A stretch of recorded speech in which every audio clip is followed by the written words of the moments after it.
Hey everyone, I'm Audius Wolf. Welcome back to more Final Fantasy. The servers crashed earlier, so I'm hoping we can get through this relatively smoothly, but we'll see. Today we'll be doing the melee and ranged DPS thingy-majiggies. So let's start with ranged. We're going to Doma again!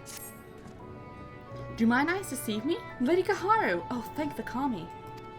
Lord Hien has requested assistance in the resolution of a most urgent matter, the hunt for a foul beast believed to be a blasphemy. Though we have made great strides in ensuring the safety of our people, we fear even our finest shinobi will be no match for this enemy, for it commands the skies of Doma. But as your talent for striking down foes at a distance is beyond compare, I can think of no one better to aid us in overcoming this adversary. To be my pleasure.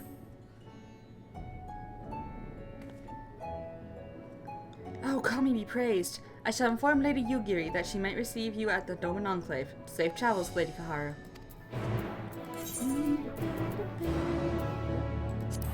And you guys will get to see my completed Doman Enclave. Interesting. I don't know if you have yet or not. Oh, it's raining. It's raining. Where am I going? Yeah, I have completed the Doman Enclave. Everything's all built up. Yugiri, it's been a while. It's good to see you, Kaharu. When we received word that you of all people had answered our call, I could scarcely believe it. Yet, here you are.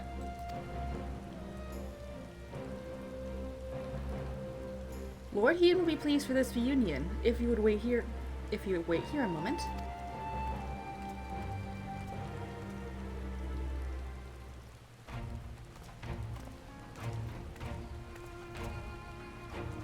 Well, that the Kami should guide you... I can words! Well, that the Kami should guide your steps to our door once more, and with such fortuitous timing. Pray forgive me for not affording you a hero's welcome, but time is not on our side. Not long after receiving word of men transforming into hideous beasts in Fafnir, a similar creature was born of a woman in Asari. After attacking another villager, it took to the skies and fled, though to where we know not. An all too cruel twist of fate, for the slain one was among the prisoners returned to us in that horrible exchange with Asahi and the Empire, just as they had at last begun to piece their life back together.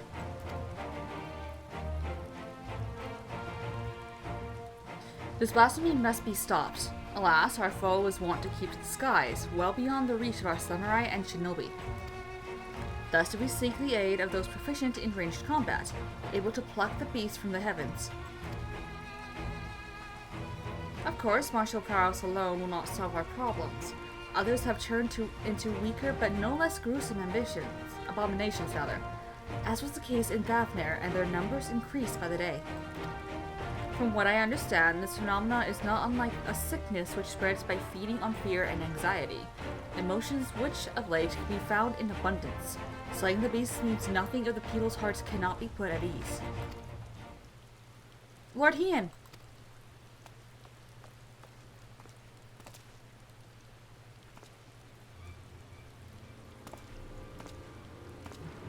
You have to help! The villagers, they... Sir, please calm yourself and tell us what happened.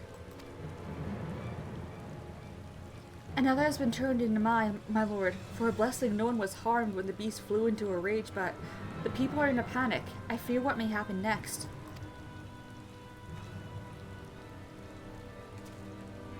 It seems we have even less time than I thought. Worry not, we will see to the beast. As of yet, there is no cure for this affliction, but we will save what lives we can, I promise you. I trust you're ready to join the fray. Yes, indeed. It was last seen near the glittering basin. Come, I will show you.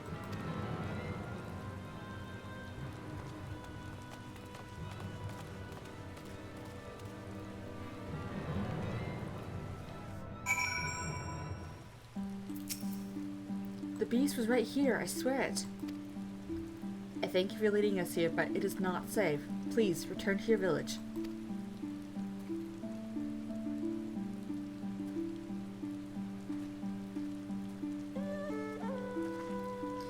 We should split up if we're to have any chance of finding it. Kaharu, would you see to the west? I will search in the north. Yugiri, I leave the rest to you. I leave the east to you, rather. If you find it, remember, these blasphemies are no longer people. They will not hesitate to strike you down, so you mustn't either. Now, let us not waste any more time.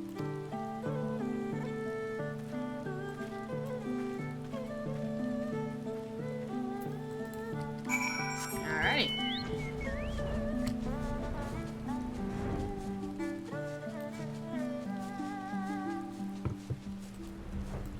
Oh, there it is. No, bad. Bad monster.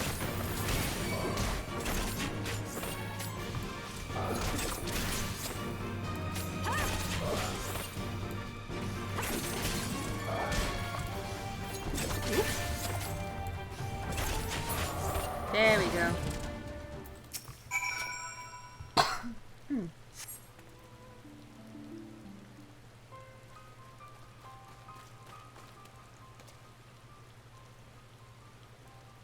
You were right. We heard shouting and came as fast as we could. It would appear Kaharu arrived not a moment too soon. Why? Why did you kill my brother?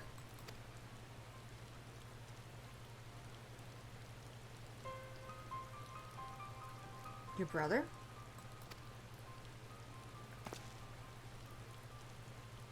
Young man, that creature was not your kin. Not anymore. Had she not laid it to rest, it would have killed you and countless others. But if your heart cries out for one to blame, let it be me. The beast was slain at my behest, for it was the only way.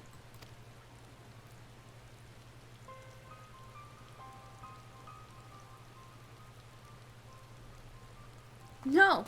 No, you're wrong! You killed him! Murdered him! I hate you!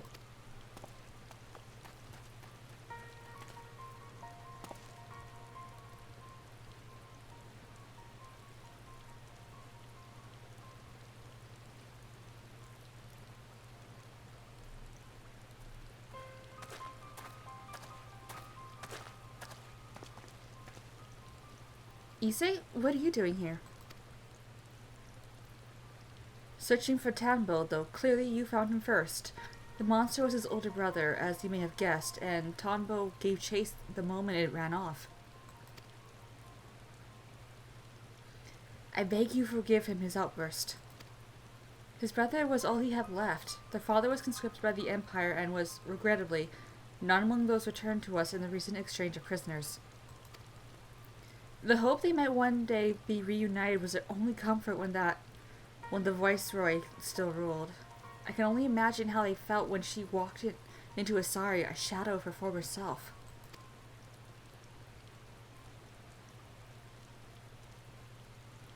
Tsuyu may have had no memories of the monster she was, but her victims still see her in their dreams. Nevertheless, like many, the brothers prayed your mercy would see their family restored. But when they learned of her death and of their father's absence, deprived of hope and of hate all at once, they had nothing.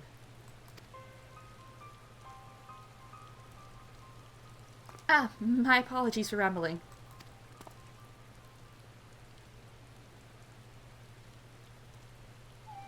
No, it was a rather enlightening tale. I spared the woman who brought him pain, and took the brother who brought him comfort. I would hate me too. I swear I will set things right for Tanbo, for all the people of Doma. Please return home, Issei, and be safe.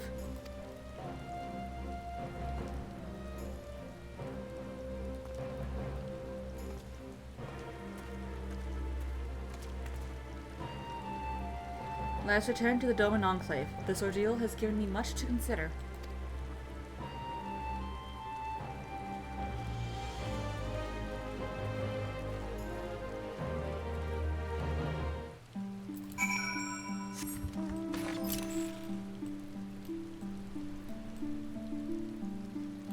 Well then. Seems we got our work cut out for us, don't we?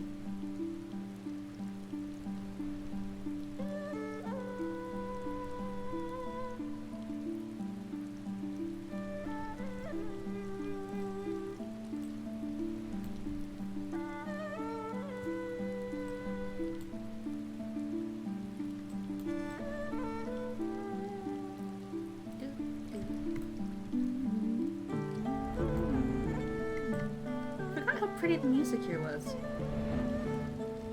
Why didn't I just teleport back? I don't know, but this is my choice and I'm sticking with it. Yep, let's go.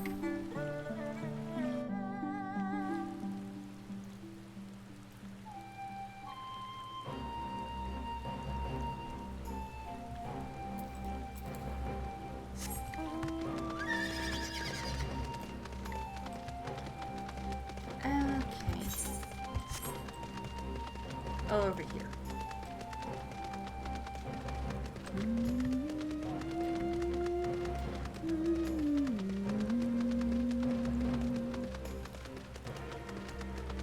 Hello, Ian. I come back. Hello. I owe you a great debt for your timely assistance, and an apology for I made you an executor in young Tongo's eyes.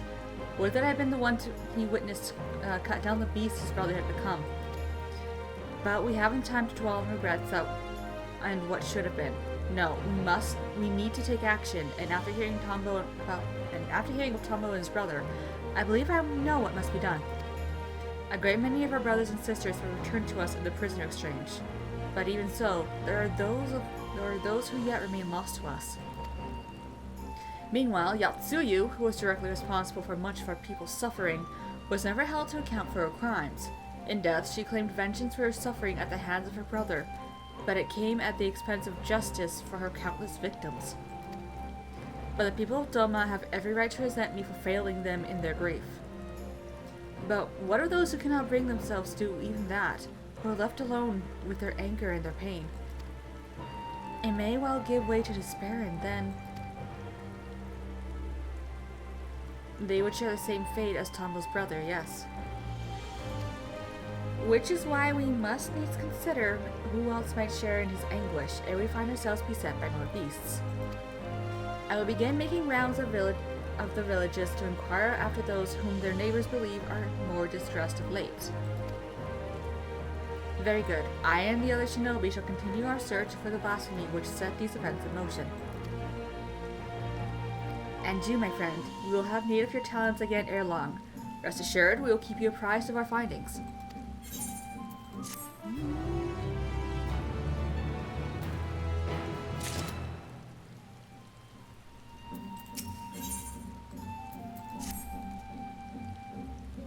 Kaharu, we have yet to ascertain the whereabouts of the blasphemy from Isari, but for a blessing we have received no reports of others that have turned. Lord Heian, for his part, has made a concerted effort to go about the villages and converse with his subjects directly. I suspect his constant presence has served to allay the people's fears. As one might expect, he has ever been dedicated and diligent, but I fear he has been away overlong. I thought to go and visit what should have been his last destination, Isari. Might I ask you to accompany me? Of course. Thank you. I am sure there is no cause for concern, but nevertheless I should be glad to find him quickly.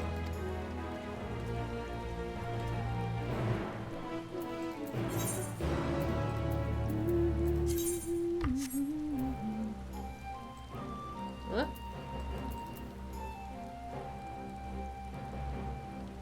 Okay. On the car will just be closer.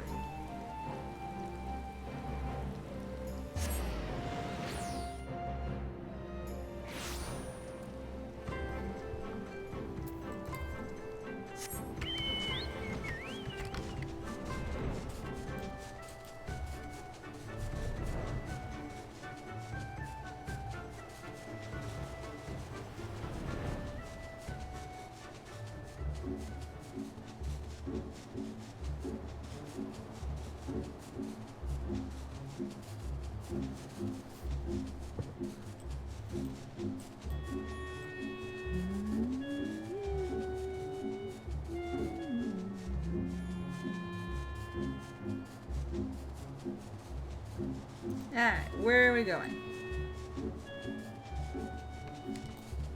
Yugiri! Oh, there's Hien. Oh, Hien, are you okay? Kaharu, Yugiri, my apologies if I gave you cause for concern. Assessing the state of affairs here in Asari has proven difficult.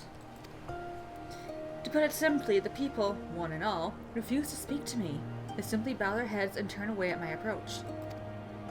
Knowing the blasphemy originated here, I cannot help but wonder if that has aught to do with their silence. Perhaps I could attempt to engage with the people in my stead. Surely they have no cause to deny the two of you. I should hope not. Nevertheless, I will don a disguise lest I draw undue attention. Come, Kaharu, let us see what we can discover. Thank you, both of you.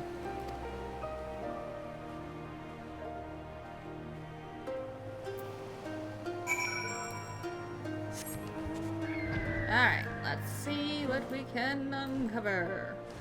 Who am I talking with? Where are the people? Ah, you!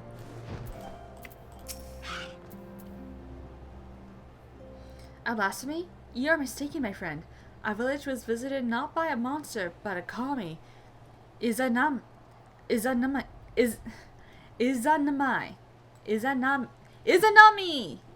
I can do this. Izanami. Where Lord Hien is cold and callous, she offers us boundless compassion and love. Ooh.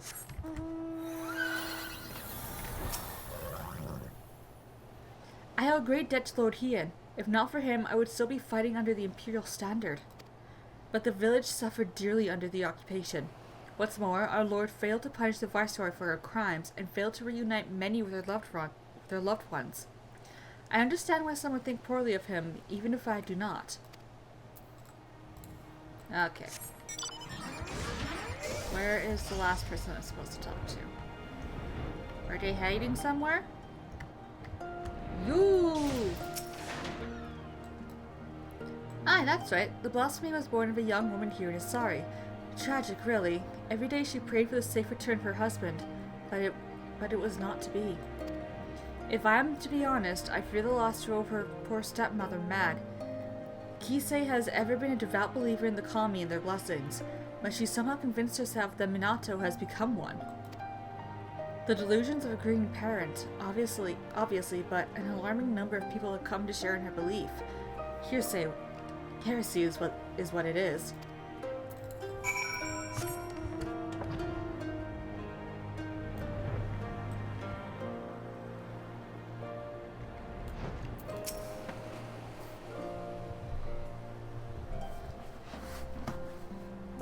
I see. Little wonder they would refuse to confide in me. The belief held by some that this blasphemy is a kami, however, is quite concerning. Izanami presides over life and death. She gave birth to the nation of Doma and ushers the souls of the departed onto the land of the dead. I trust you understand what it would mean to deny them a source of hope in such dark times, even one such as this. The villagers also claim this Kisei can speak with the dead. In fact, she will be holding a gathering to demonstrate her powers ere long. The perfect opportunity to gauge the extent of their fanaticism. Not for me, of course. My presence would draw undue attention. But I ask you both to attend in my stead. Her followers will be gathering in the tavern. Come.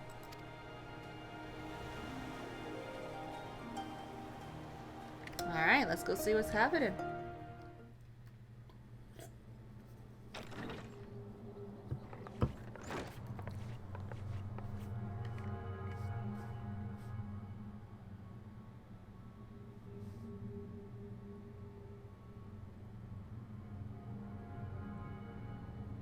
O spirits of Asari, I beseech you, lend me your voice and let your presence be known. Cross the veil and be among us once more.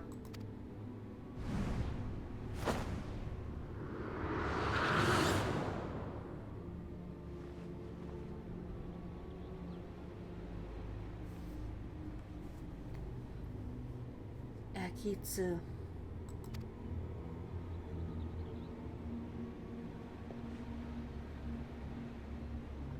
Father?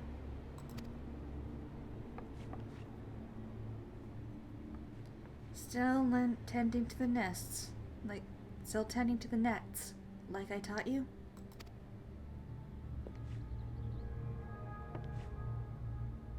Yes, Father. Every day. Thanks to you, we never want for fish. Our bellies are never empty. I am proud to be your son. I was always too embarrassed to tell you before, but... And I am proud to have been your father. May you be ever blessed by the sea's bounty.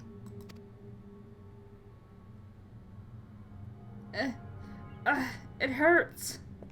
Father, what's wrong?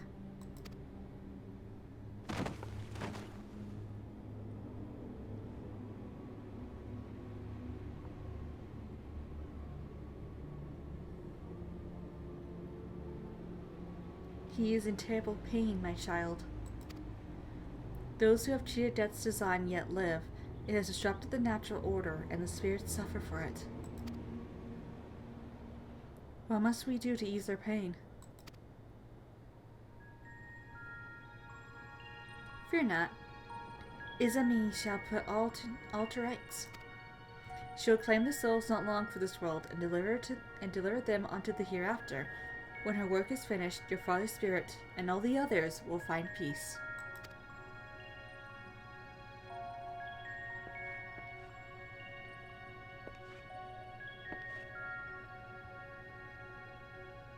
Can you find my father? Can you help me speak with him? Kisei, can you communicate with my husband? What about my family? Help me, Kisei, please.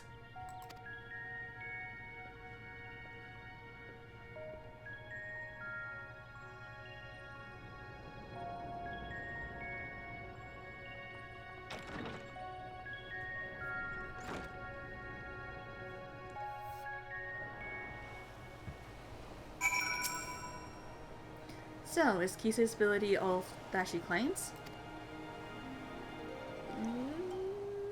Sort of. I have my doubts, though. A young man spoke with his dearly departed father through her. I find that rather hard to believe. Even so, those in attendance appeared quite convinced, my lord.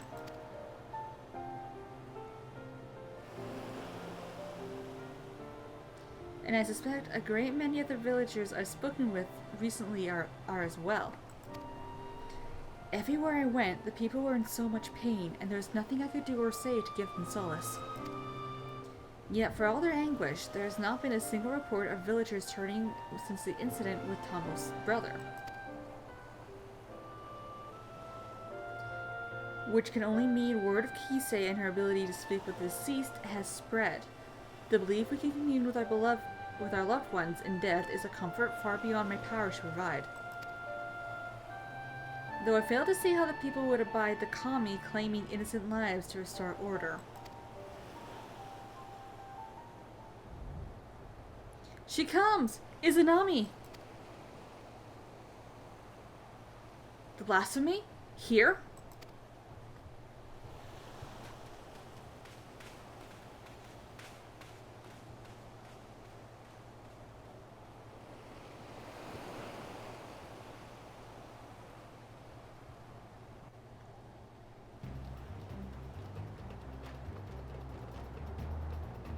Alright, where is it?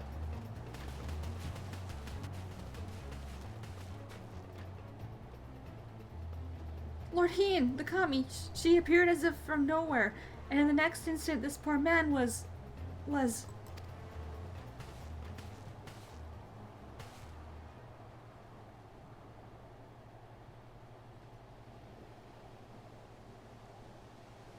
So we were too late.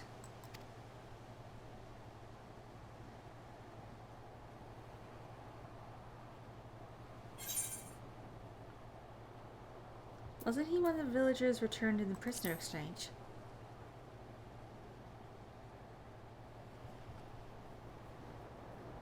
You recognize him then? Curious that he and the Blasphemy's first victim were former conscripts. What could the fiend be after, I wonder? It does not become my lord to speak ill of the kami.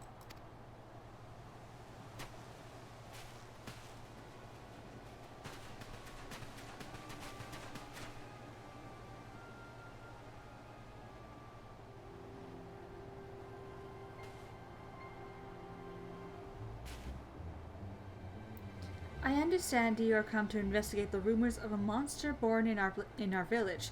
A blasphemy, you called it, but you are sorely mistaken.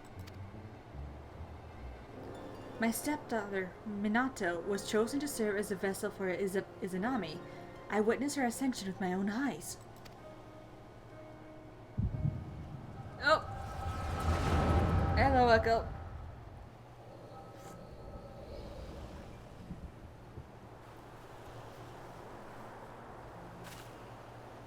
Minato, please! I can't. I won't. There is no logic in it. No justice.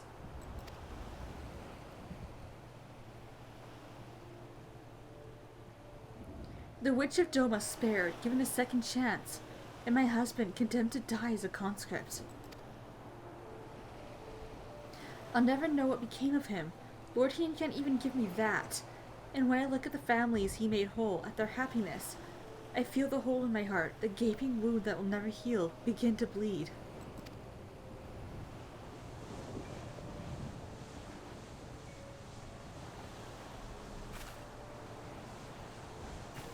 Only in my beloved's side will I find peace.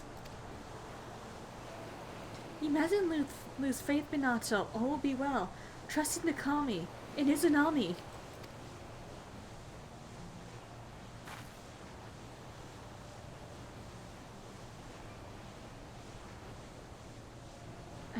I want to believe, but... No, that's not good.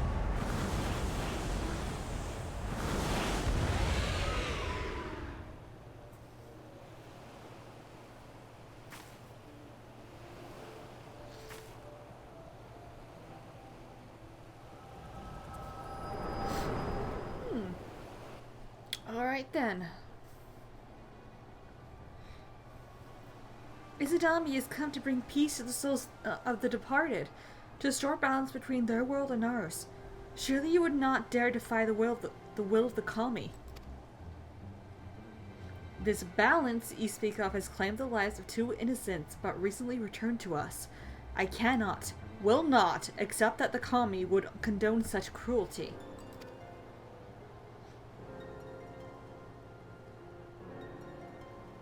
No crueler than the sight of Yotsuyu get free and forgiven, while my husband and son fought in Garlemald's war, now dead and forgotten in a foreign land. With all due respect, Lord Hien, is it not your duty to protect Doma and her people? How are we to place our faith in a man who places the enemy's safety and well-being above that of his own subjects?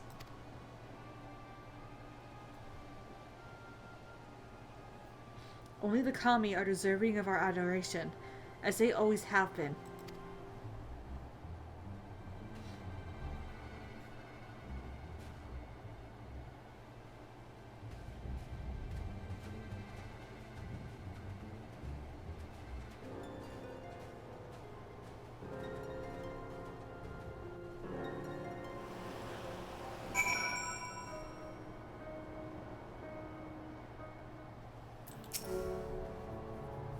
The villagers are no doubt loath to ask it of me, but preparations must be made for the burials and funeral rites. I can offer that much at least. You seem distracted during our conversation with Kisei. Is something the matter?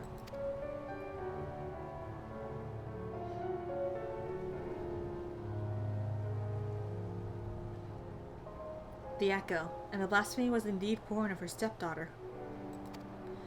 To bear witness to such horror, how her mind must have struggled to comprehend what she saw. As a woman of faith, perhaps her only surviving family becoming one with the divine was the only reality with which she could come to terms. I believe I know now what must be done, but I pray her fervor does not drive her to oppose us. Come, let us return to the Enclave.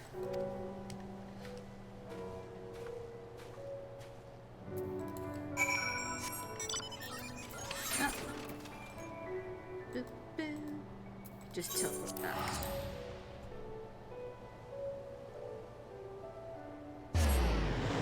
Boop.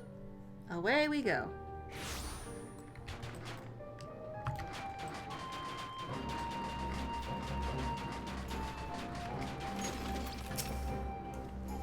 From what you told me of your vision, the nature of Minato's despair, as well as the focus of her ire, is clear.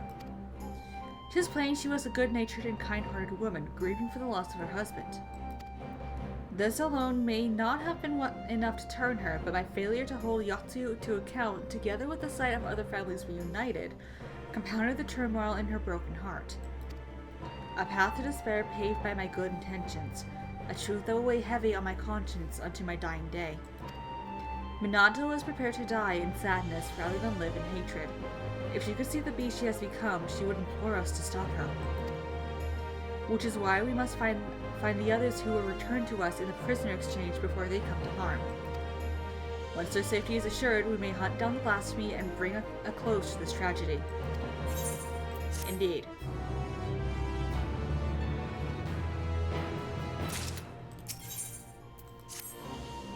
Ah, Karu.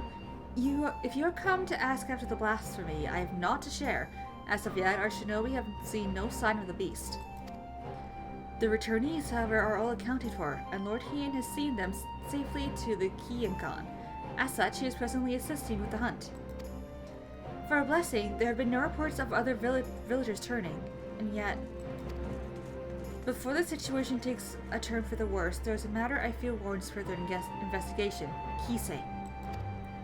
Though a villager of Asari, I suspect she may, in fact, hail from my home, Sui no Sato. Knowing they would be loath to answer my inquiries, I entreated the Kojin to contact Sui no Sato in my stead.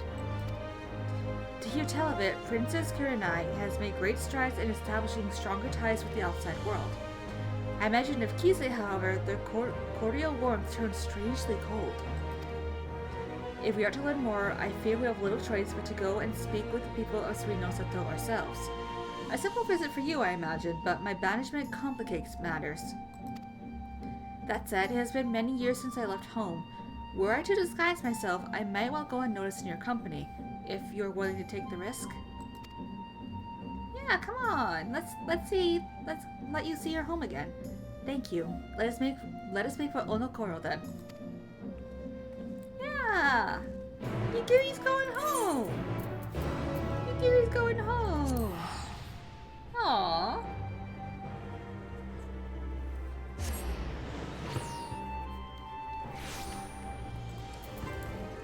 Goodness, when was the last time you went home, Yugiri?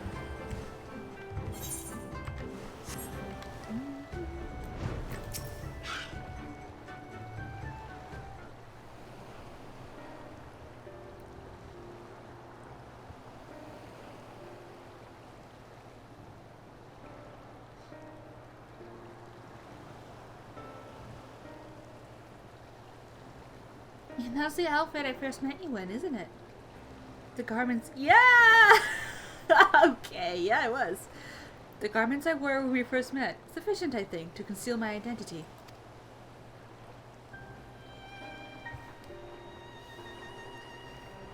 How many years has it been since I last saw home?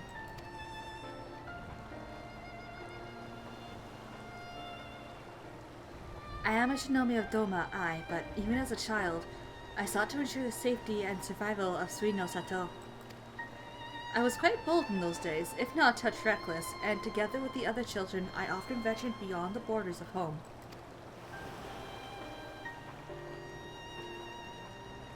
We yearned for adventure, and so one day, we sought to behold the wonders of Doma.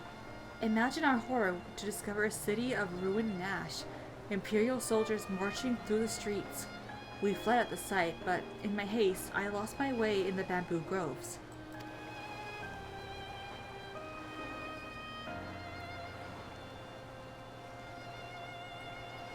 It was there I first met a young boy named Shun, a sweaty mess as he swung his wooden sword with reckless abandon. training to fulfill his duty as a samurai, he said. Having seen the destruction of which the Empire was capable, I too felt the need to protect my home. I joined him in his exercises, and every day my resolve to protect those I love grew.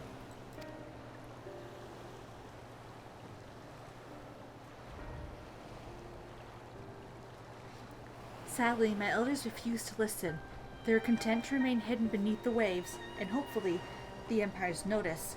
With a heavy heart, I left in search of the strength I believed we sorely needed, and I found it as a shinobi. But the people feared war and conflict would follow on my heels should I return. I do not begrudge them their decision, nor do I regret mine own. Part of me is overjoyed at the thought of seeing home again. Openly defying the wishes of the Ruby Princess, however, would bode ill for my family. They have suffered enough for my transgressions.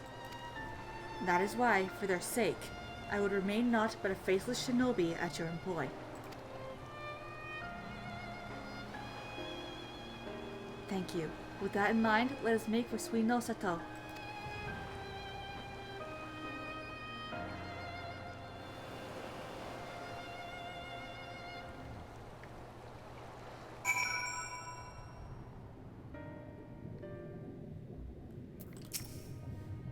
All these years, yet naught appears to have changed since the day I left. But now's not the time to reminisce. We have work to do. Kisei's departure from Suino Sato was likely decades ago. Perhaps the village elders will know why she chose to leave. I have a Yugiri following me. Is there no speech bubbles? Okay.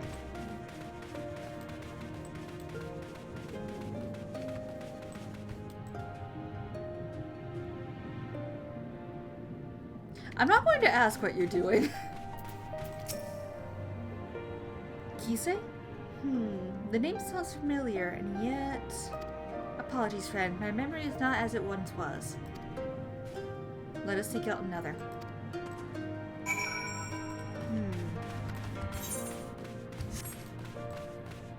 Who can we ask? Well, we can ask you. My, it's been quite some time since I last heard that name.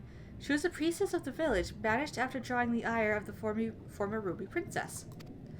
What has become of her after all these years, I wonder? Please, is there anything else you can tell us? Yunagi was quite close with her, if memory serves. Perhaps you should seek her out.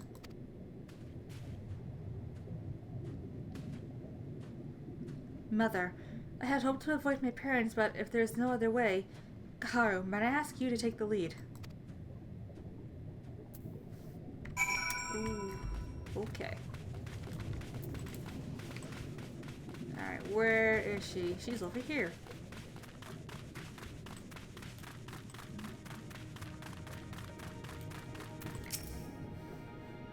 Tis good to see you again. To what do we owe the honor of your visit?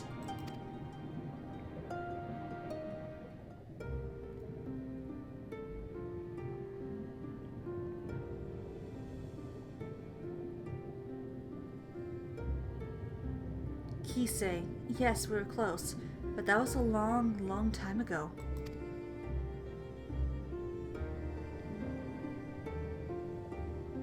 Still, if I can be of assistance to the woman to whom we owe so much, I will share all I know. Kisei was born to a family of priests, and even at an early age, she was possessed of extraordinary abilities. Much was expected of her, but everything changed the day she said she could speak with the dead. No one believed her at first, but she continued to insist she could, and strove to prove it by demonstrating knowledge well beyond her years, knowledge of events to which she could not have been privy. Word of her talent eventually reached the Ruby Princess, and she was summoned to Shisui of the Violet Tides for a private audience. No one knows what Kisei said to her in the palace, only that the princess was incandescent with rage and ordered her exile forthwith. Some believe Kisei revealed a terrible secret of the royal house, or perhaps spoke a blatant falsehood that proved her a liar. Indeed, the knowledge she claimed to divine from the dead was not always truthful, but who was to say the dead would know the truth, or not seek to deceive? Thus, we could never be certain if it was simply a fantasy or a power divine.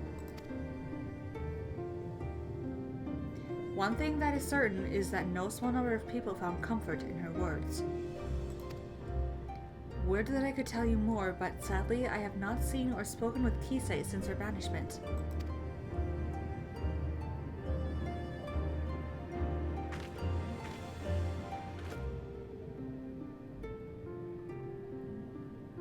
Forgive me, but have we met your companion before? She looks familiar.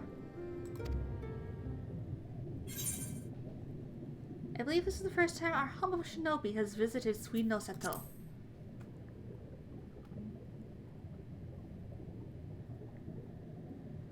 Ah, is that so? For the briefest of moments, it reminded me of someone quite dear to my heart.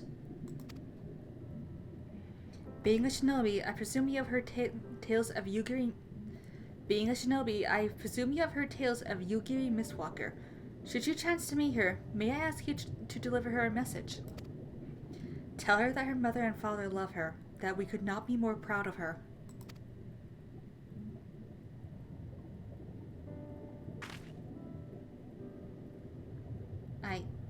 I will.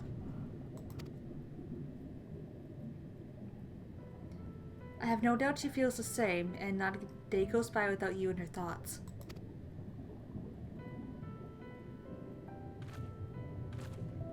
Oh. I believe we have heard enough. Shall we return to Onokoro, rather. I did that backwards. That's okay.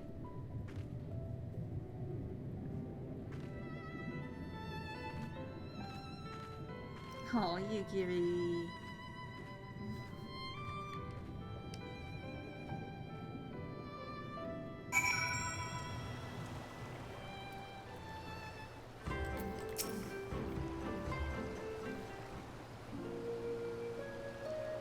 My apologies for placing you in so peculiar a situation. Though I must confess, it did my heart good to see mother and father well.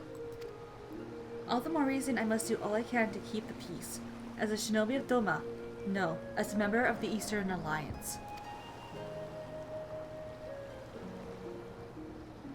Mayhap there will come a day when Suino Seto opens to the world. A day when Yugiri Mistwalker can be reunited with her mother and father. Or that Lord Hien can be afforded the same opportunity. But Lord Kyan and Lady Mina have long since passed. Two of too many lives lost in the Imperial occupation.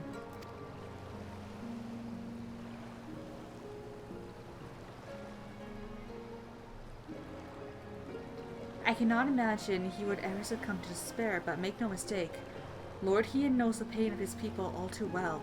I can see it in his eyes, and if I may be honest, it troubles me at times. But perhaps I have said too much. Come, we mustn't keep him waiting.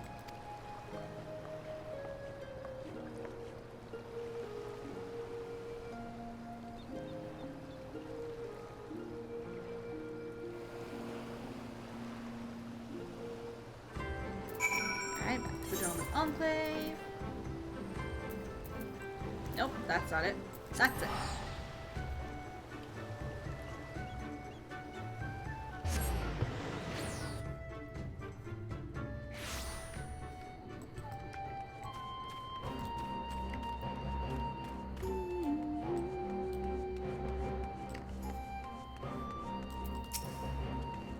Welcome back. I trust your journey proved an enlightening one.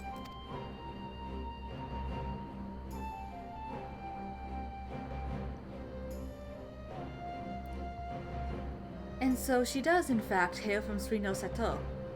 And you say she has possessed these divine gifts since childhood? Genuine or no, the people believe her, and more flock to her side with every passing day. But the returnees are safe with the king. But the returnees are safe at the Kiinkan, and its defense is bolstered. As for the Blasphemy, I have spoken with our Confederate allies, among others, and together We will establish a network of contacts across the length and breadth of Doma and take up a search in earnest. Mark my words, we will find it.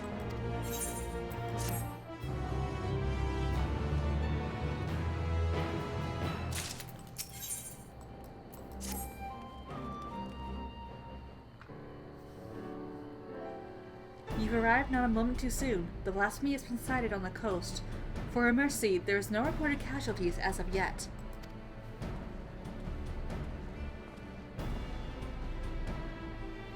The woman I was hoping to see.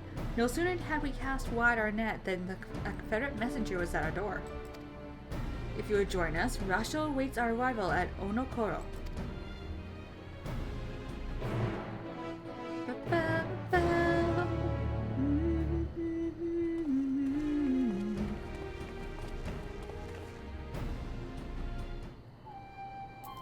Alright. Just tilt from there.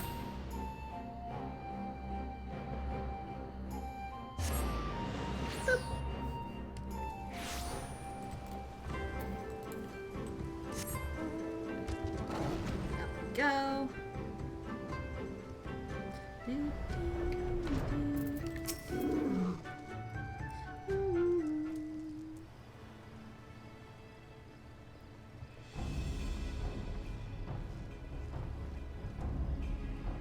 Well now, the noble lord of Doma should come in person once again. Mayhap these blasphemies truly are a threat. Indeed they are, and I was told you and yours sighted our quarry quite recently.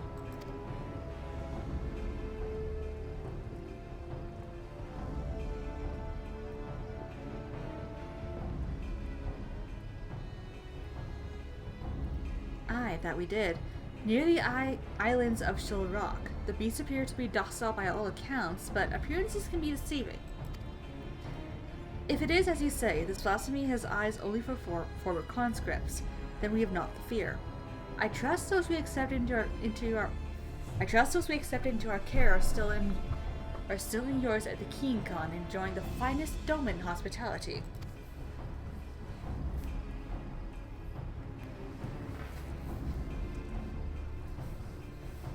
Anyway, I know not why I came to the Ruby Sea, nor why it remains idle, but if we act quickly, there's a chance we can take it unawares. I propose we divide our forces. If you're willing to go ashore, we'll take a ship and circle about the islands. The first to find it will have the honor of the kill. Simple enough plan. Shall we be off to Shell Rock then?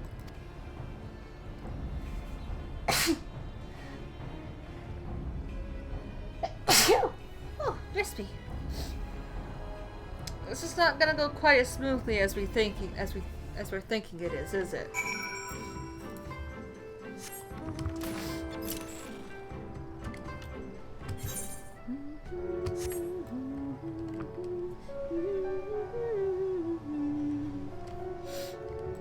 Something's gonna go wrong, isn't it? Because what, this is level 88. We still got 2 more quests after this. Something's going to go wrong.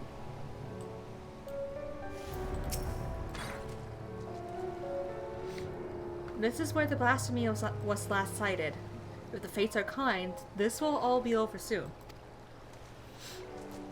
Nah, the fates are not going to be kind, because we still got 2 more quests. Something is going to go wrong.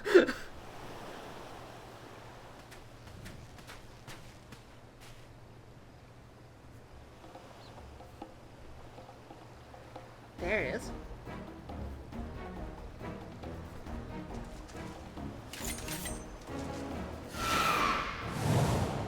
Oh, it flees! Damn. Such speed. I doubt even my falcons could keep pace with it.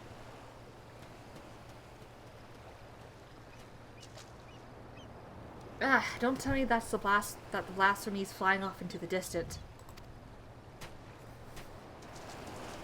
I hope the ill will it bore me in life might compel a beast to stay and fight. Perhaps also Minato remains than I thought. Minato? That monstrosity was Minato? You knew her? Her family tried to flee Tangashi during the occupation, but the ship was raided and sunk. When we happened upon the wreckage, she was bundled between her parents on a piece of flotsam, desperate to keep warm, but they have long since grown cold. We took her to Onokoro, where we nursed her back to health. Couldn't imagine what horror she must have witnessed. The mere sight of our weapons was enough to make her start screaming. She was clearly unfit for our trade, so we sought a village that might take her in. Sorry, it was that village.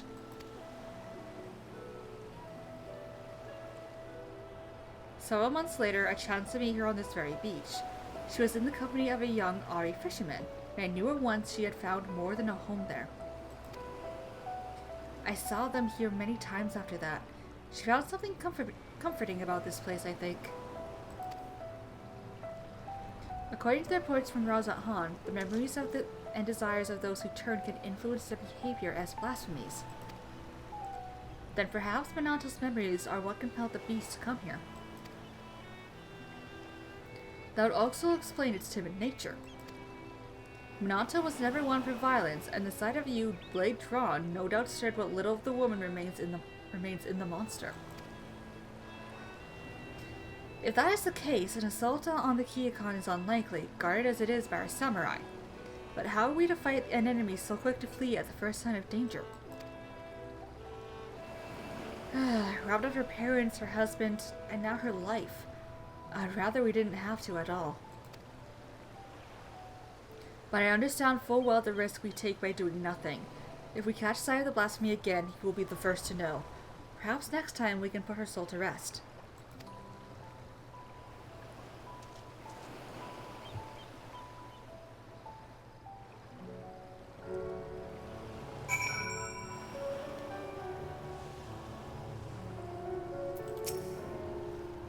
There is naught to do now but bide our time. Come, let's return to the Enclave. Well, there's not much else we can do, so... back to the Enclave! Away!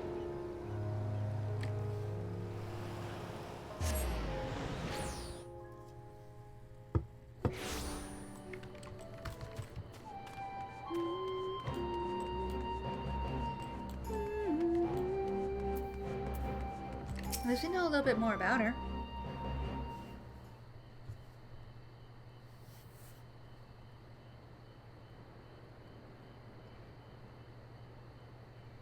Given what we have learned, it seems likely that the blasphemy will return to Shul Rock. But that knowledge will avail us not if we cannot prevent it from escaping again.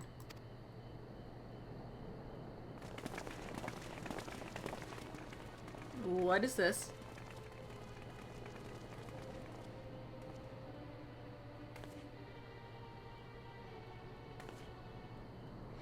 Lord Hien, on behalf of the people of Isari, we are come with a request. We welcome you with open arms and open hearts. What is it you would ask of me? Those returned to us in the prisoner exchange have been granted shelter at the Kyokan. That they yet live is an affront to the Kami's grand design, and the spirits of your loved ones suffer it. And the spirits of our loved ones suffer for it. Balance must needs be restored, and so I beseech you to render them unto the goddess Izanami. Absolutely not. 'Tis not our place to pray for the death of others, nor draw steel to sate mere bloodlust. When I take a life, be it by command or my own hand, I do so not in service to vengeance, but to uphold my duty to Doma and her people. How did your mercy for Yotsuyu serve your duty? How were your people made better by the sight of her walking free? For her crimes and her cruelty, I cut her down the day we took Doma Castle. I sought to kill her, and by rights she should have died there, then and there. But the Kami willed otherwise, and returned her to us alive and bereft of her memories. With no recollection of her deeds, it would have been Tsuyu who faced punishment, not Yotsuyu. This was my judgment, and for it you were denied the justice you deserved. You have every right to resent me. But you come before me and ask that I sacrifice men and women whose only crime was to suffer, to be condemned to a life of servitude. If you truly believe your cause to be sacrosanct, I believe yourselves fit to bear the burden and swing the sword, then step forward.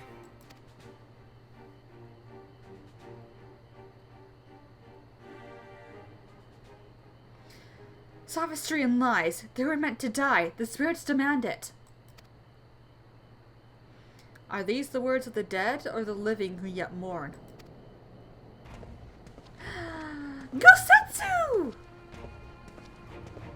Gosetsu!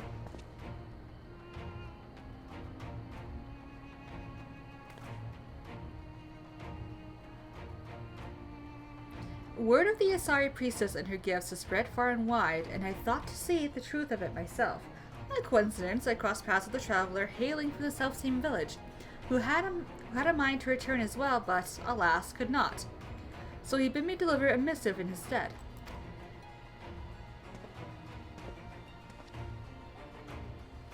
Judging by the striking resemblance, I take it you're the young fisher Akisu.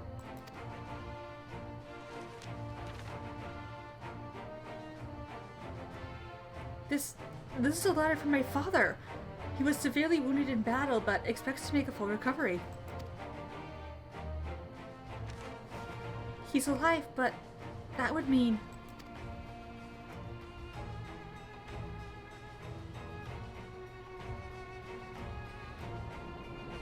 Surely a woman of your talents can divine a plausible explanation for this turn of events.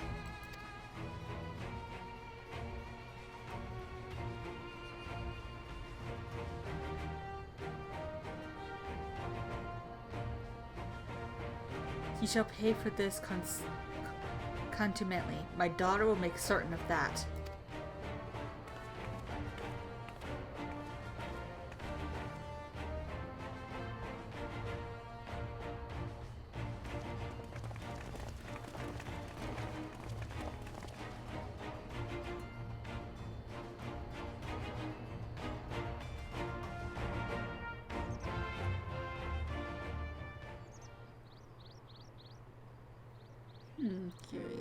Curiouser. Gosetsu! It's been a long time since I've seen you!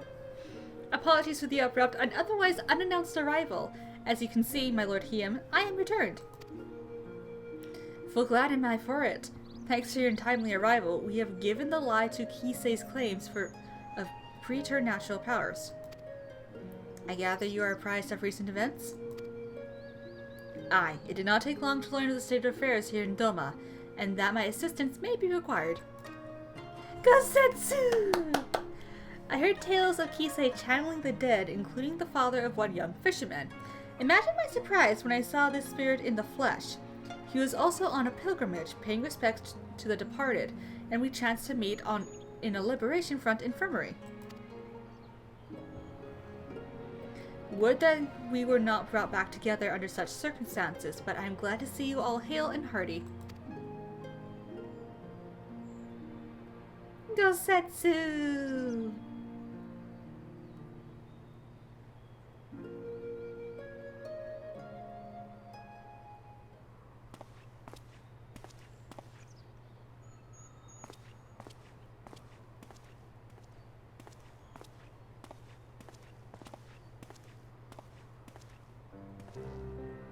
Tonbo, is something the matter? I wish to apologize, Lord Hien. It was wrong of me to say the things I did.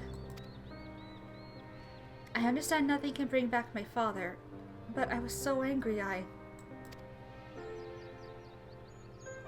Please, Tonbo, you needn't apologize.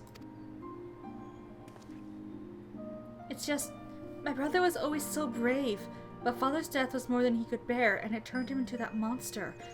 If he wasn't brave enough, what chance do I have? We wanted to perform the rites for father, but the body was never returned to us, so... Not that I blame you for that, Lord Hien. I understand nothing could be done.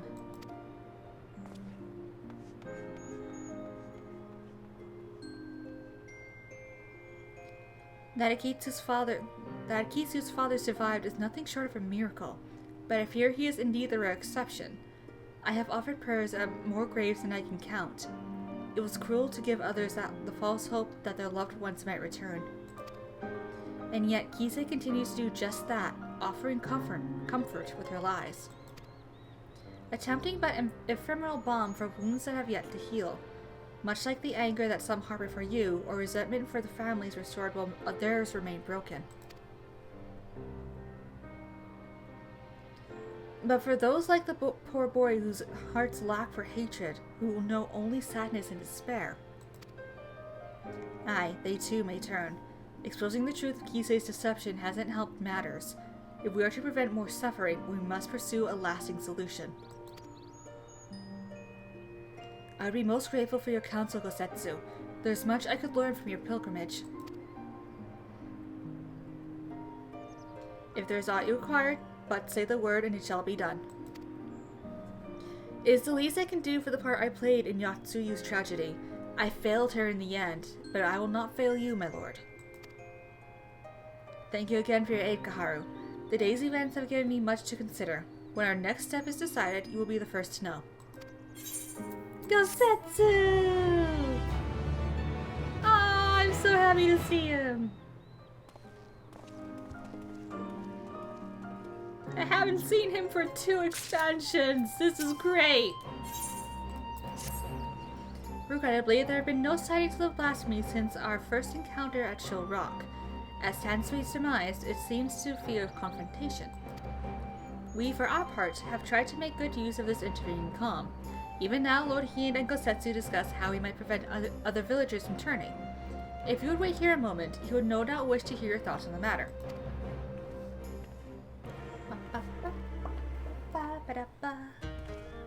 Hello, you two! Kaharu, so glad you could come.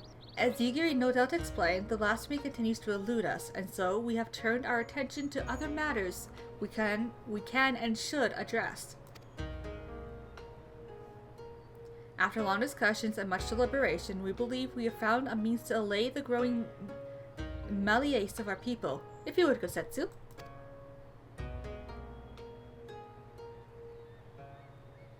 The idea came to us after considering Yon Tonmo's remarks about his father, whose body was never found and returned to Doma. Others no doubt share in his melancholy, unable to bury and mourn their loved ones as is their right. Put simply, they cannot make peace with their loss. Their anguish, if left to linger, may consume them as well. That we might provide the people of Doma some comfort and closure, we will hold a national funeral at Swallow's Compass. Those who choose to attend will be asked to present personal effects of the deceased they wish to be enshrined there. I swear I can words. Spirits reside in all things, be they living or inanimate, and though we may die, a part of us lives on in the items we cherished most in life. Therefore, in lieu of remains, these belongings will be afforded a place in the royal mausoleum, that the spirits of those lost to us may find their way home to Doma, and at last know peace. The announcement has already been made, and a great many people are now engaged in the difficult task of deciding which keepsake will serve as their offering. 'Tis not a decision to be made lightly, but I suspect they have all made up their minds. They'll have all made up their minds by the time we go to collect the chosen tokens. I also hope to learn more about the departed from those willing to speak with me, for my benefit and for theirs. To break free of their sorrow, they must seek joy in the memories and love they shared with the departed, and I'll help them find it. Might the liberator of Doma be willing to favor the people with their presence as well? I doubt not that they will appreciate the gesture. Good. Yugiri, I leave the people of Asari to you. Gosetsu, might I ask you to... Apologies, my lord, but there is a small, most urgent matter I must first attend to.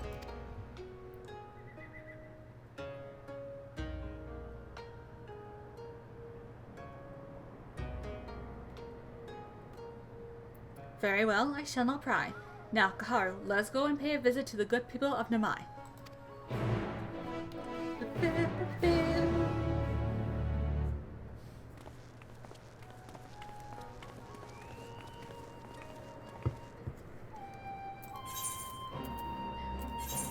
Oh, I get to have Hina accompany me this time. Yeah!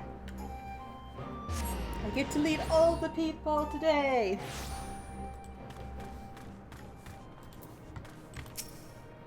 Right then, before we begin, I would remind you that you need only listen to the tales of their loved ones. As overseer of the ceremony, I see it as my duty to deliver their effects personally.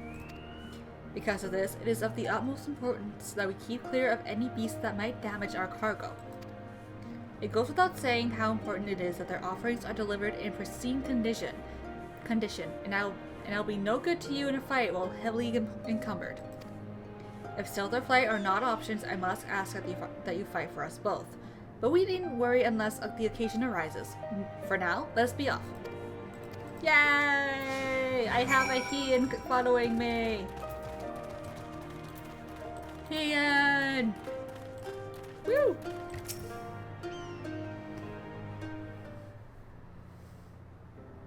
My husband, my dear sweet Mayora, never returned from Garlemald, but perhaps now his soul might know peace. Please, take this painting brush to the Swallow's compass.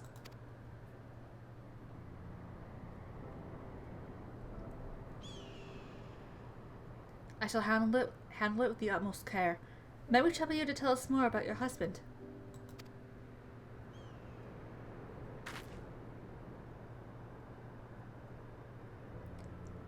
Mayora was a kind and gentle soul. There was nothing he loved more in the world than to create. That brush never left his side, not even when he tended the field. Any spare moment he was dedicated to his craft, and he produced the most wonderful vistas of Yancha. It was his dream to take us to Kugane, where he could become a famous artist, until he was conscripted. In the early days, he would send drawings of places they took him, though I knew not how, but more time began to pass between each arrival, and then they stopped coming altogether.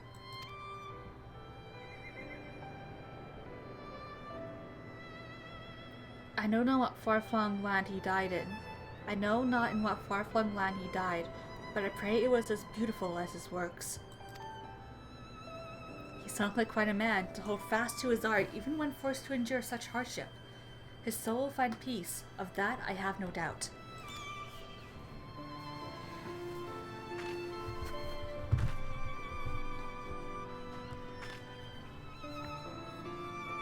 No.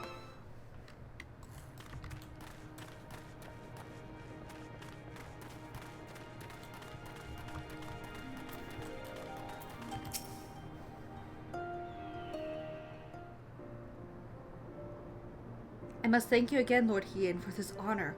My son would have been overjoyed to know that his katana would be enshrined at the Swallow's compass.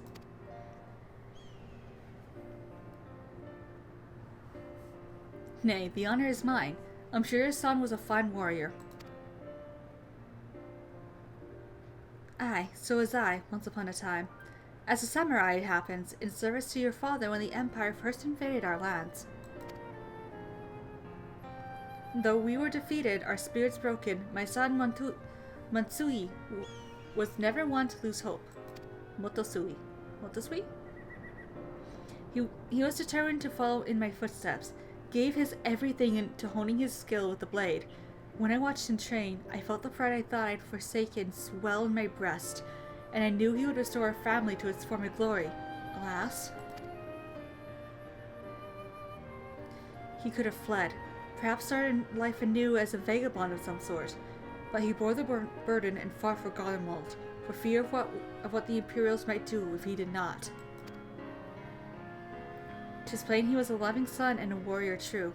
I will care for his blade as if it were mine own, and see it given the honor and respect due a samurai of Doma. Oh. One more. Somewhere up here.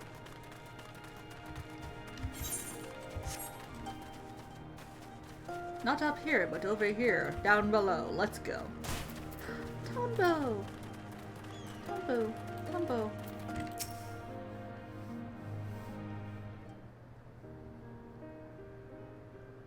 I realize it's quite large, but I wanted to offer this on behalf of my brother and our father, Suzushiro. If you're willing, I'd very much like to hear more about them both. My father, he was a carpenter. He was a good man, if a bit stubborn, always thinking about his work. The only time he ever seemed to enjoy himself was when he had a cup of sake in his hand. When my brother came of age, he took up the trade as well. It brought them closer. I'd see them laughing over drinks together or listening in silence to the crickets singing under the moonlight. I wanted to join them one day. This was their favorite sake. I thought they might miss it. I am sure it will taste all the sweeter having come from you.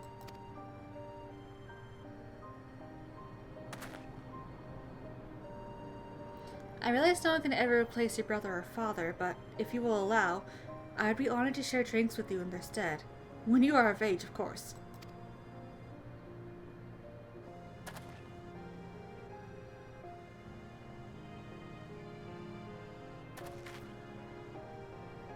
This should be everything.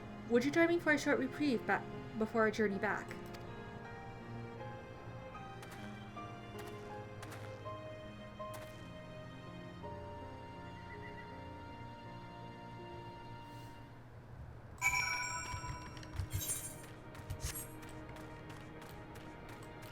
Alright, where did you go here?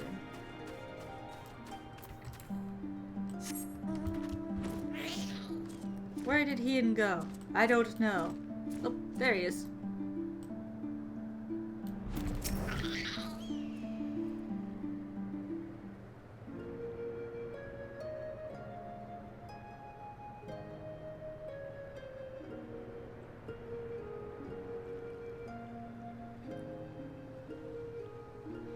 They put on brave faces, but the people of Namai are still racked with grief. It is the same at every village I have visited in recent days, but it is only now that I am struck by the contradictory nature of my goals. Having joined the Eastern Alliance and taken steps to revitalize the Enclave, I believe Doma was at last on the path to peace and prosperity. I still do. Yet by focusing so keenly on the future, I have neglected the past that yet haunts my people. If they do not give in to despair and become beasts that plague our lands like poor Tonbo's brother, how are we to truly move forward if we are constantly looking back?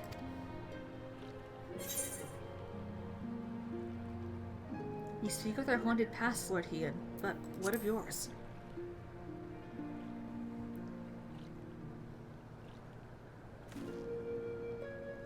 Me? All things considered, I suppose it was only a matter of time before the subject was broached. She cuts to the heart of the matter, and the young lord. For the best, I should think, for he cannot lead by example if he has not yet made peace with his own past. Ingosetsu! 1,000 apologies, my lord. I was passing through, tending to the matters of which I spoke earlier, when I chanced to hear familiar voices in the distance. If I may be so bold, the people of Doma, one and all, understand the source of your pain. To lose your father in the turmoil of a failed rebellion, his staggering duty to the throne thrust upon you. Aye, how could you even begin to mourn when you first had to lead? It would behoove you to take part in the funeral rites, my lord. Take this time to make peace with your past while it is still yours to spend. Though unlikely, if not impossible, were you to become a monster as well, Doma would surely be lost. I thank you for your counsel, Gosetsu, but if I may ask, why is it you keep your blade at the ready? I thought this personal matter of yours might to be naught but a trifle, or am I mistaken? Well, I find the katana a superior tool for peeling persimmons. Speaking of which, I do believe my stomach begs for sustenance, if you'll excuse me.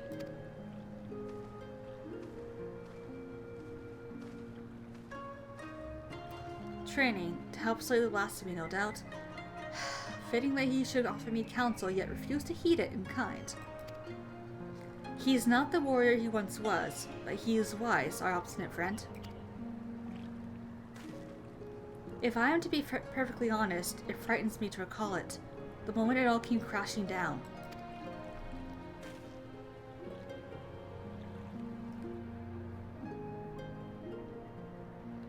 We'd taken Doma Castle. Victory was ours.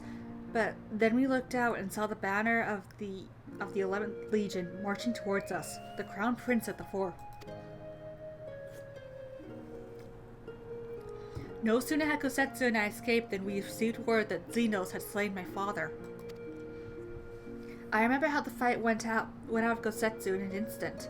How he wept for his lord while I felt the weight of the profound duty bear down upon my shoulders. Crushing, suffocating, the heat of my own breath, the chill of my clammy palms. But duty demanded I master my emotions. When all those around me, Kosetsu included, were consumed by anger and a thirst for vengeance, I had to be in control, until, under my orders, we dispersed and fled to fight another day. To this day, I have not stopped to reflect on my father's death. How could I, devoted as I am to fighting Doma's way forward?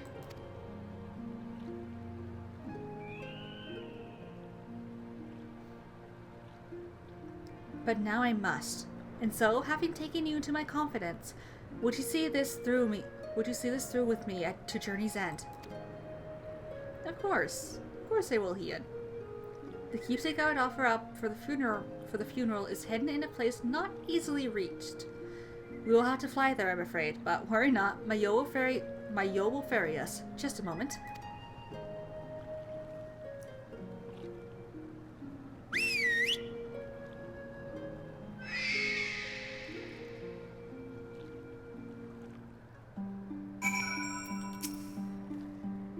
The place we seek is Plum Spring, in the mountains, shall we?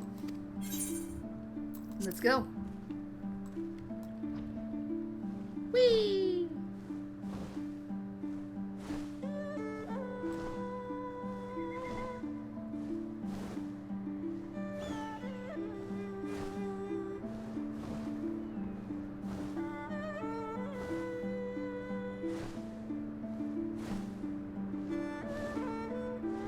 Oh, this is lovely. You know, it'd probably be an even better view if it wasn't foggy, but still, this is quite lovely. Look at us fly. Look at us go.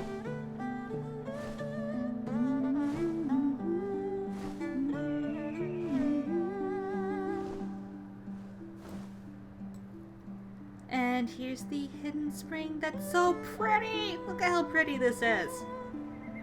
It's so pretty.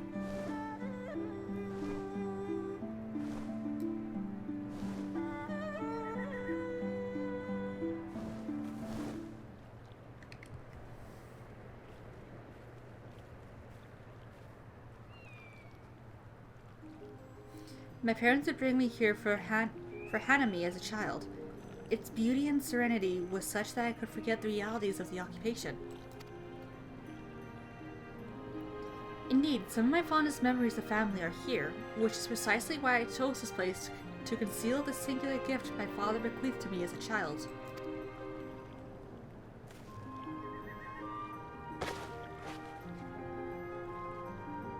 Aww. Charming, is it not? The great Auspice Kiaton de Shang said to reside somewhere in the Dairu chain. In those days, anyone and everyone knew the tales of his prowess. Reckless boy that I was, I once even tried to seek him out, hoping he might help us. I buried it here shortly after my coming-of-age ceremony.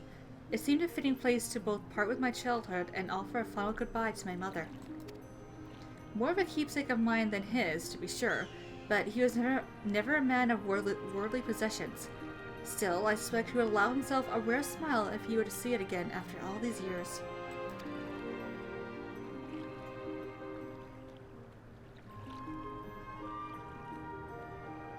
And that is precisely how I wish to bid him farewell, with a smile.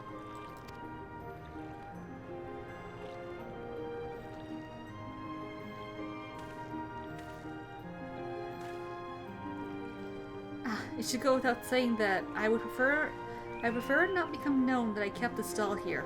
Wouldn't want the children to grow jealous now, would we? Of course not. And with that, I believe it is time we return to the Enclave.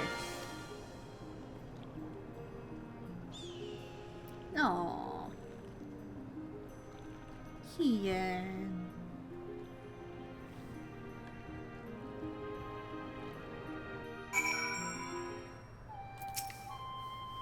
If there are yet more villages to visit and offerings to collect, but preparations are proceeding apace. Soon the people will have one less cause to be tempted down the path of despair. Of course, there still remains the problem of the blasphemy. The former conscripts will remain in the Kikan until it has been dealt with. We will slay the beast in due time, but before that, I would be honored if you were present for the funeral rites. Pray speak with the Aguri when next you visit the Enclave. She will tell you more of the proceedings.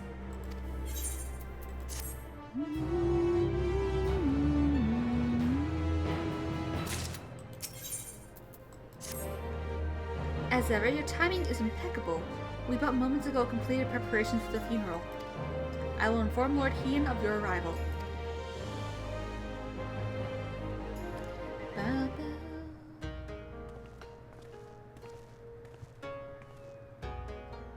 You hear? Excellent. The blasphemy continues to shun our settlements, and I mean to make the most of the time its absence affords us. I assume you were planning to take part in the ceremony. Of course it was. Glad to hear it. Unfortunately, Gosetsu will not be joining us today. He's injured himself, as I knew he would with his recent training, and now grumbles from the confines of his bed. But he will be fine in due course. We may worry over his convalescence after the funeral. Gosetsu! Gosetsu! Why?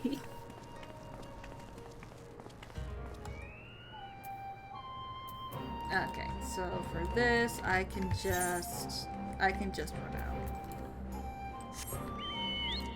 You know, run out on my chocobo, because that's faster.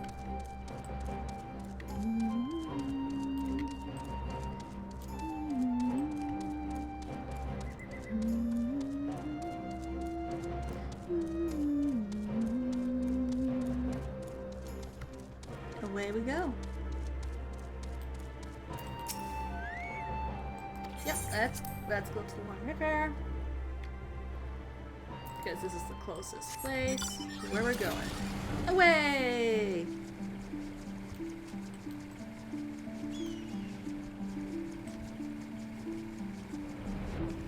Ah, yes. It is time. The villagers should arrive ere long. Then we may begin. It is time to hunt the blasphemy. Ooh.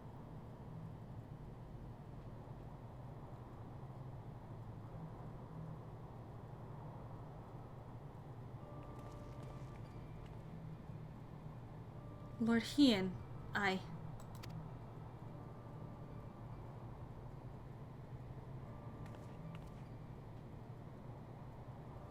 apologize, my lord, for my past transgressions. I yearn to believe my daughter was a kami reborn, but you were right. She is a monster. Words can ill express my shame for advocating the conscripts to be sacrificed to appease the dead.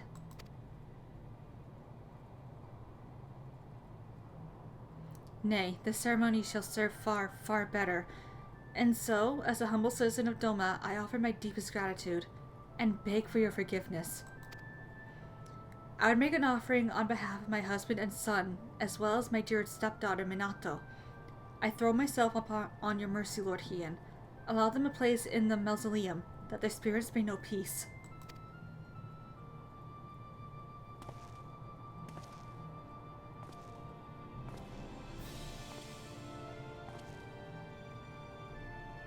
There is no need to beg forgiveness, Kisei.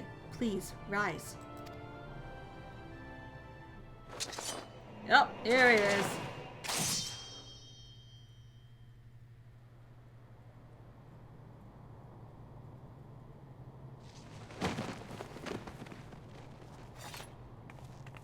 Nicely done, Yugiri. I had a feeling something like that was going to happen. She will come for you.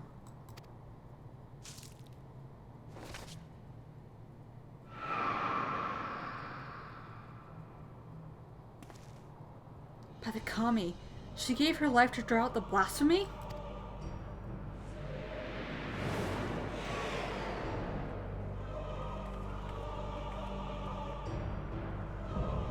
Blasphemy is Inami.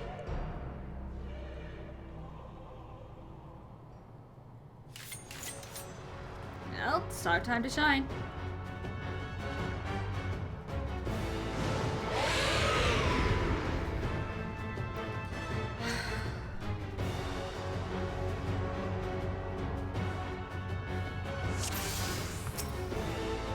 Yugiri, be my dance partner. Let's go.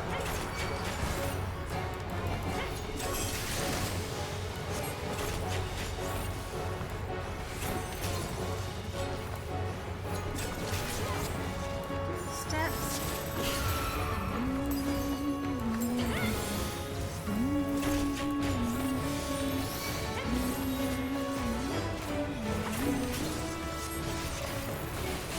Ah! Ow!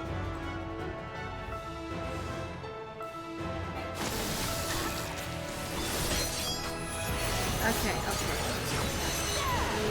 For you, Father! No.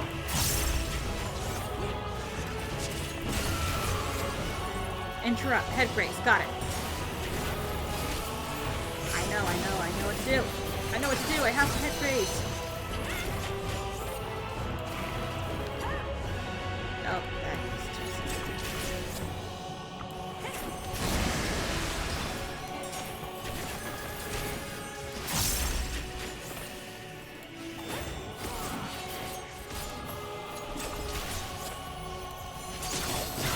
Ow. 9, 2, 4.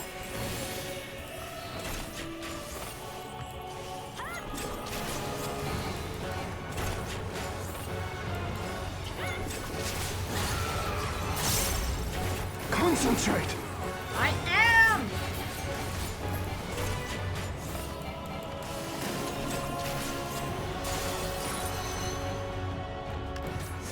Run, Yugiri!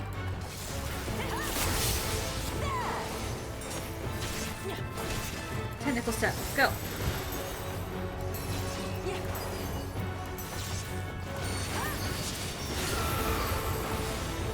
It is nothing.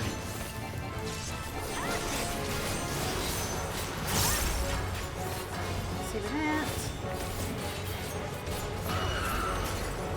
Ah! Ah!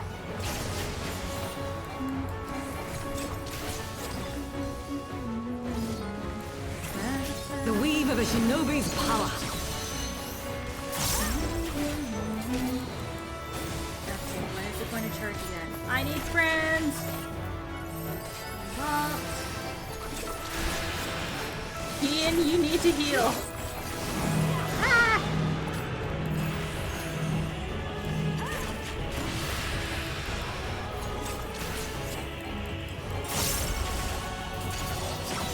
Head raise. No.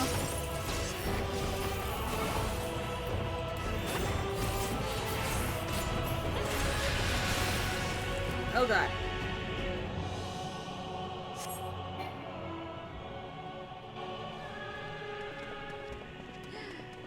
Gosetsu!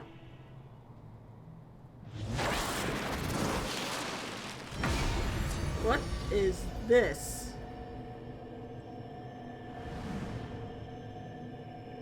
Apologies for the untimely arrival, my lord. What is this? You're wielding a staff! Gosetsu? What is that staff?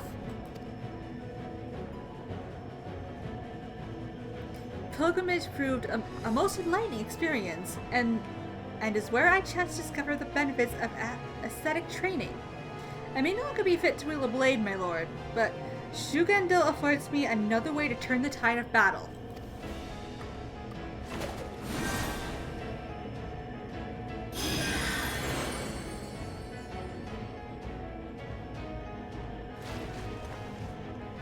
Stubborn as ever. I shall have to thank you later.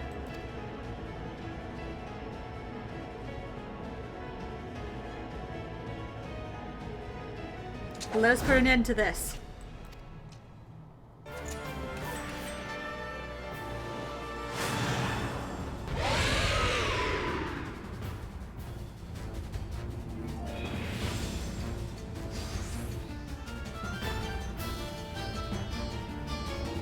Let's go.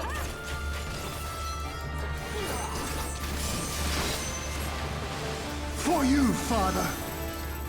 Alright, let's do the steps.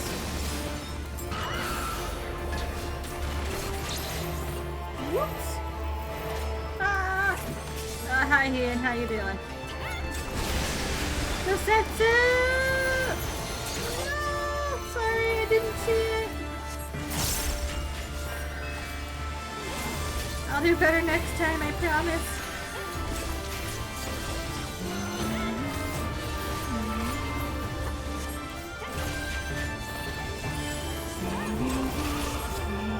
I learned from last time! Haha!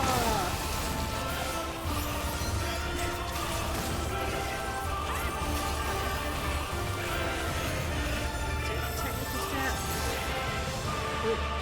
Dosetsu!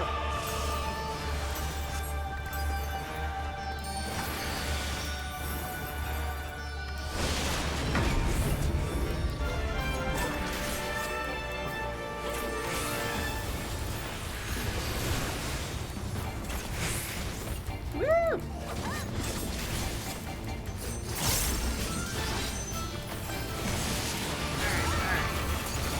Dosetsu, ow. The weave of a shinobi's power. Come on. Oh! Ew, dear. Ah!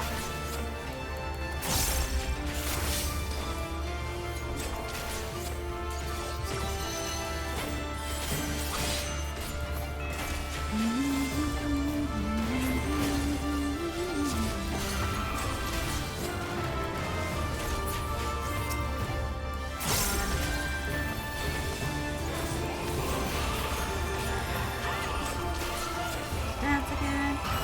Dance.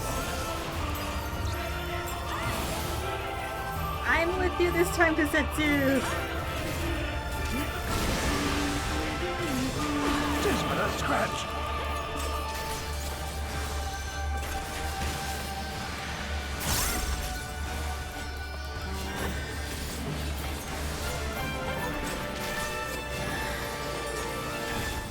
No.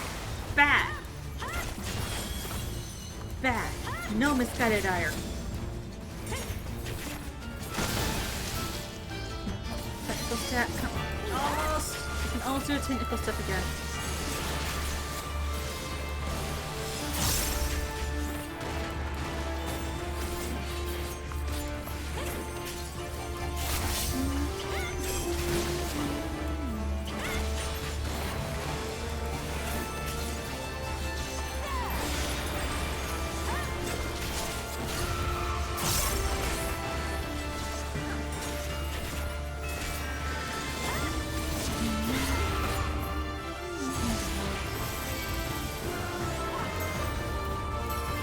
Thank you, Dosetsu.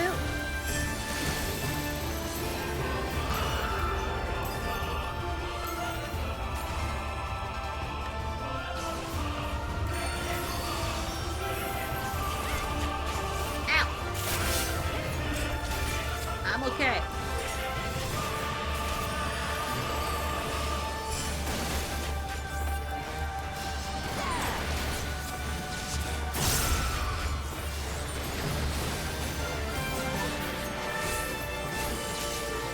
Almost got you. Almost got you. Come on, come on. Come on, come on. Ah! Come on. Come on. Got you.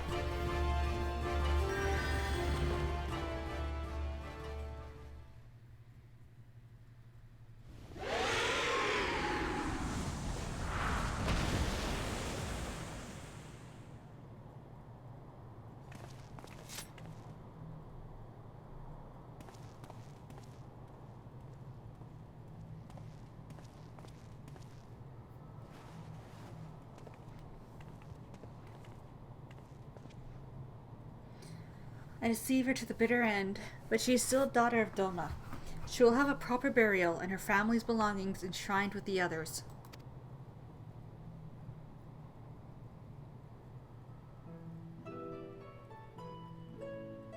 Oh, look at this.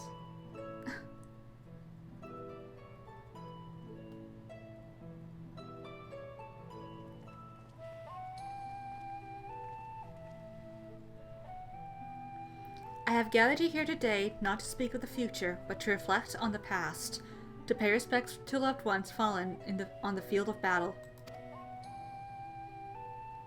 In honor of their sacrifices, the sons and daughters of Doma shall be given a place here at the Swallow's Compass. Though they no longer walk with us in life, they will walk with us in spirit. Pray never forget their bravery, that the memories of their legacy give you comfort and strength.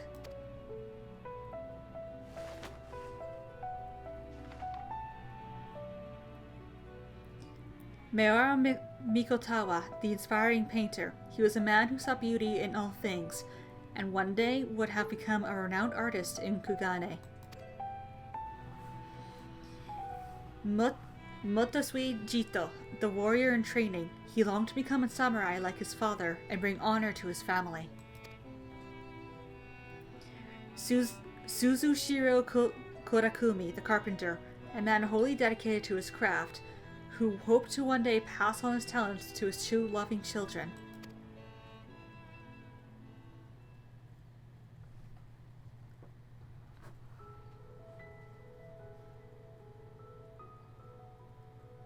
And lastly, Minato Shi Hokage. Hokaki. Minato Shi Hokaki, and her stepmother Kisei. Theirs was once a happiness to be envied. Minato's parents were murdered by Imperial soldiers, and after being rescued by the Confederacy, Minato was given into the care of the village of Isari.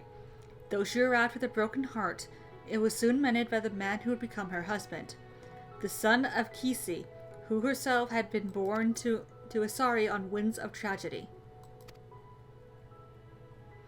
Kisei was a child of the deep, born in Suino Sato.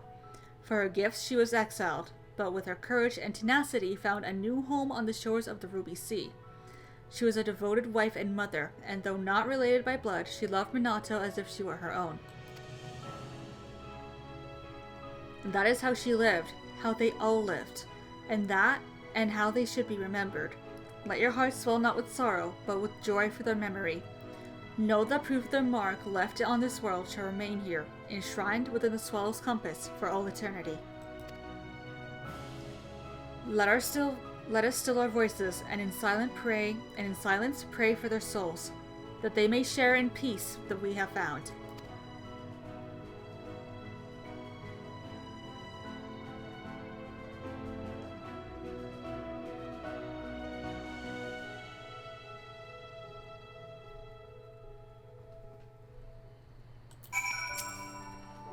Well, I certainly wasn't expecting a battle with the Blasphemy as a prelude to the ceremony. I don't think any of us were, but here we are, Hien. At last, now we may breathe easy, if only for a short while. The villagers have all returned home, and I believe it is time we did the same.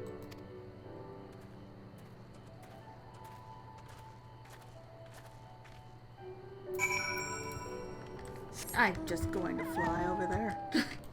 I'm not going to waste a teleport when the entrance to the Pokemon Enclave is literally right here, right next to the Swallow's Compass.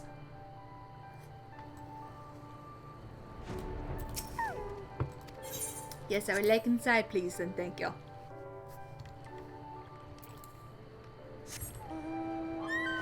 Ah, I got the pretty burb!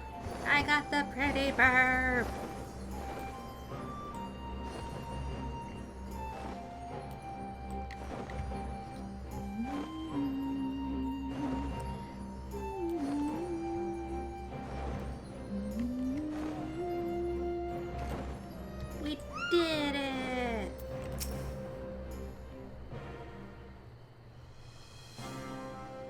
We've held a national funeral and slain a blasphemy besides.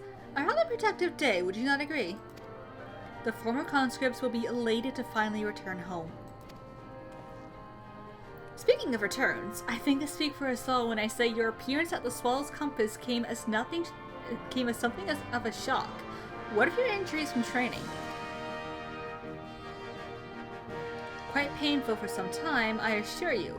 Despite my best efforts to reclaim my former skills, my back and my hips vigorously protested. I planned to sleep that I might be well rested for tomorrow's hunt, but a voice called out to me. I was needed, so I grabbed my cane and ran as quickly as my ailing body would allow. The cane suits you, Gosetsu, but your mastery of healing magics was a sight to behold, almost as surprising as your resurrection following the fall of Doma Castle. I am still but a novice in dire need of training. 'Tis my hope that I will be able to refine my aesthetic arts during my next pilgrimage. So you are leaving then? Worry not, Lord Hien. Should you find yourself in dire straits once more, I shall fly to your side. Not as a samurai perhaps, but I will nonetheless give our enemies cause to tremble. And with that, I take my leave. Hi, Gosetsu! It was lovely seeing you again! Hi!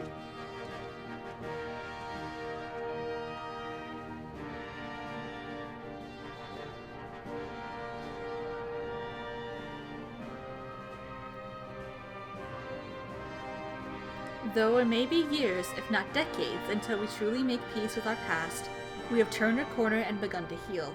We may look to the future unburdened by grief, ignored and sadness denied. The path ahead is ever fraught with peril, but we shall walk it with eyes unclouded, and with pride. You have done so much for us, for Doma. I wish it was more I could do for you. You know, it's my job. This is what I do. Don't worry about it. If I may ask one last favor before you leave, please inform our representative at Rosette Han that the Blasphemy has been vanquished and the people of Doma are safe. With any luck, our experiences here will prove useful to other nations that yet grapple with these beasts.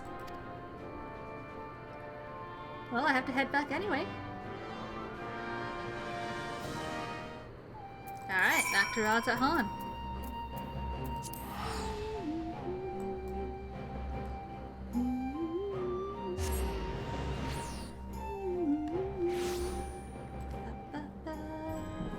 This way.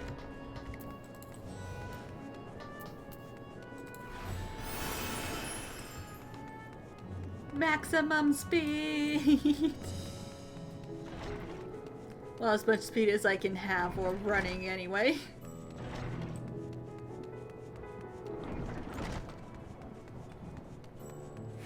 Okay, go over here.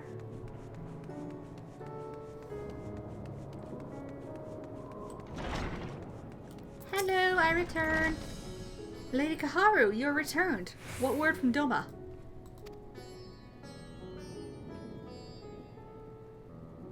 The Blasphemy is no more? That is most wonderful news. I must inform the other delegates at once. Thank you again for answering our summons. If another threat should rear its dastardly head, I pray we can count on your assistance again. Of course. Yay! And now for... Where's Reaper? There's Reaper. Now for the Melee. Kaharu, on behalf of Admiral Bolsfuden, I thank you for your many deeds in service to Limsa. We have received troubling tidings that beasts akin to those that plague Rosette Han have been sighted in the Lenoshan coast. The Admiral has mustered the Maelstrom in hopes of quelling the threat. Yet there is much we do not understand about our foe, and as such, your expertise in this area will be a great boon to us. Will you help us? Of course, I will do all... Wouldn't be much of a hero if I refused, would I?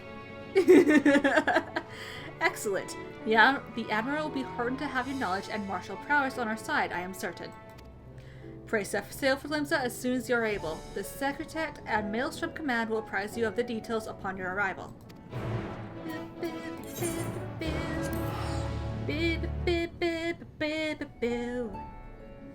Off to Limsa.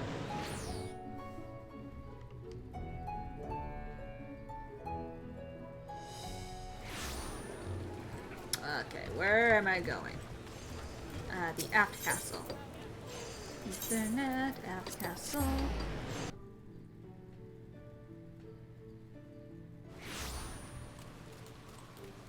Here we are. Hello.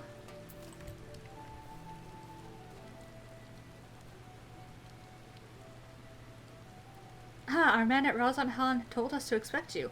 I'll inform the Admiral of your arrival.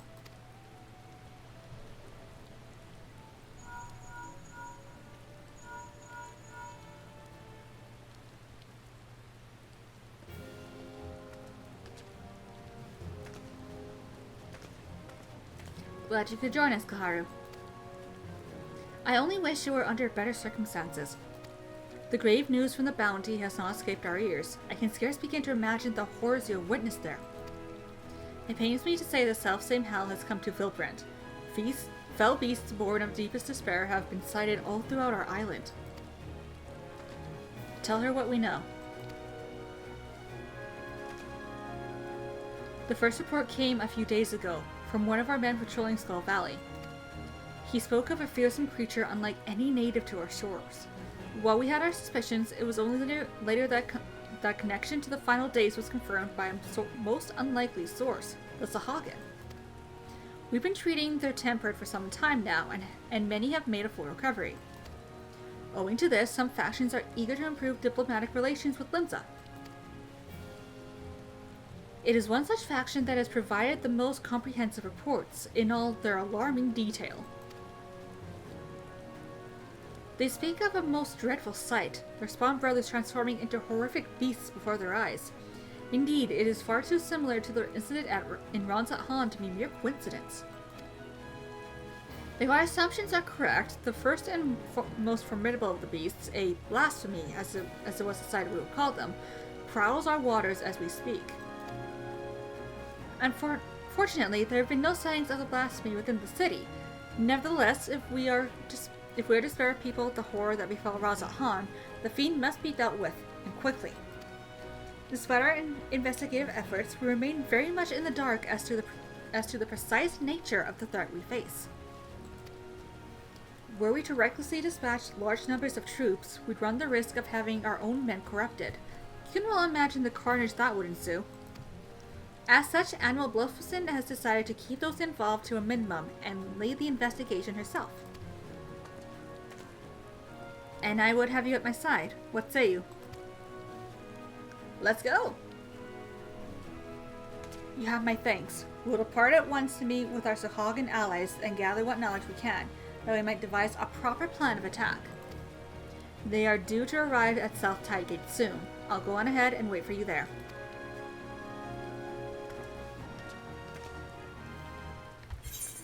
Okay, where am I going? Okie doke, to Aleport. Away!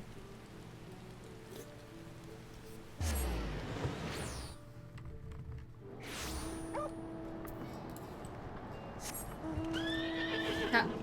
Up. Up.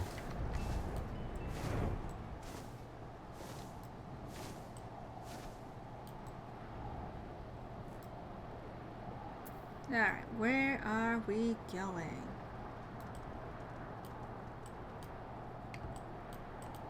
Hello. It's well past our agreed upon meeting time, but the Sahagin are nowhere to be seen. They did not seem the sort to break their word.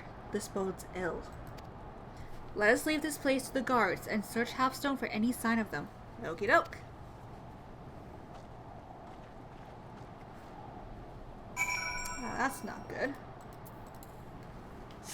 That is not good at all. Oh, hold on. My hair got caught in my headphones. That happens sometimes. Don't worry about it. Don't worry about it. It tends to happen. Oh. Oh, there's a Sahagin.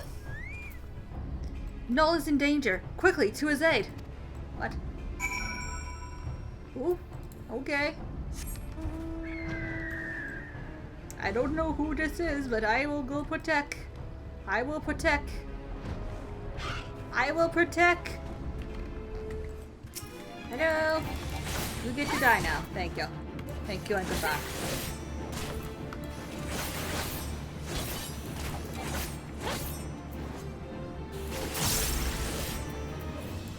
Woo!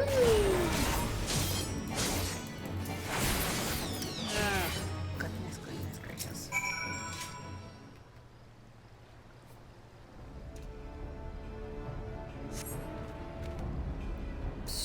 Many thanks, Endwalker. Pray tell, is my companion safe?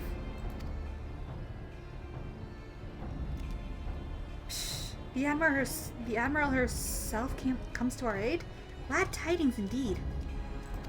You too have my boundless gratitude for saving my life. Let us quit this place before those beasts return. That is a good idea. Whirlwhip, I found a friend. I found a friend. Where are you? There you are. Hello. Everyone's still alive. Good. But not if we stay out here too long. Inside, quickly.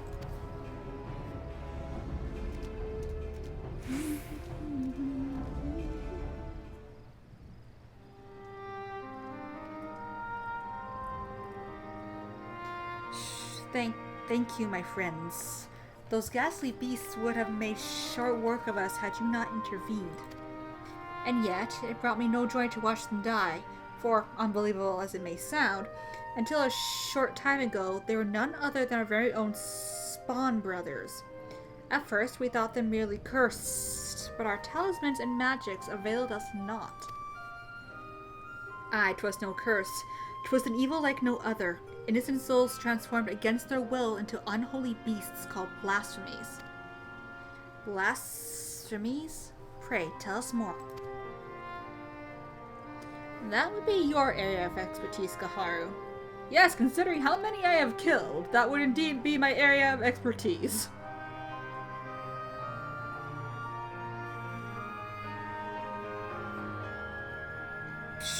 Turned into beasts by the power of despair. This is horrifying indeed. Thus far, the phenomenon here in Lenosha has been limited to the Sahagin. Why is that? I cannot say, yet I wonder if the crushing tide are involved in some way. I know not of this crushing tide. Word of them is yet to reach you, I see. It all began with the Indigo Matriarch, the queen of our kind, was stricken with a grave malady. Tragic as this was, there was one small solace. She was not fond of shore walkers, and so deprived of her leadership, more of my kind came to see the wisdom of making peace with Linza Lominza. There remained, of course, those who would oppose our cause. They formed a group called the Crushing Tide. Even now, they seek to summon the Lord of the World anew and consign all friendless ones unto the briny deep. However, they lack the crystals necessary to do so. Denied the power they crave, they can do naught but gnash their teeth in desperation. And you suspect these feelings of helplessness are the cause of their transformations. Just so. Those of our Spawn brothers who turned into those beasts had been fraternizing with the Crushing Tide. Despite our differences, we cannot abandon our kin to such a cruel fate. Yet we must be careful to not drive them into still deeper despair. Yes, we must consider the situation carefully, lest we bring destruction upon all our kind. Tell me this, are the Crushing Tide even now under the Leviathan's thrall? If freed from their drowned state, might they not listen to reason? Were it only so simple. All but a few are long since cured. They walk this path of their own free will. In that case, they may be dissuaded from their present course. For the sake of our nascent alliance, we will do all we can to save your brethren. Fortunately, a most capable ally stands with us, for this woman has bested many a formidable foe, including Leviathan. Psh! The great Gaharu Oral in the flesh? How honored am I to stand in your presence. Together, we will weather the storm and usher in a new age of harmony. This, I swear. There's much to be done. For now, let us return to our homes and prepare as best we can for the trials ahead. Should we discover aught of value, we'll be sure to share it with you. I ask that you do the same. Psh, indeed we shall. Until such time, I watch over my spawn brothers and pray that no more succumb to the change.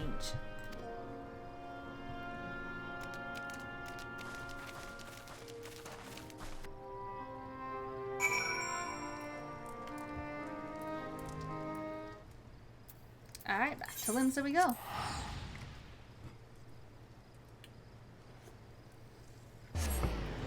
Away!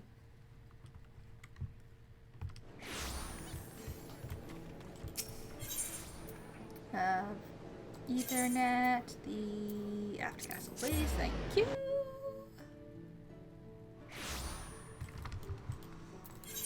No, I don't want to go to New Gridania, I meant to sprint.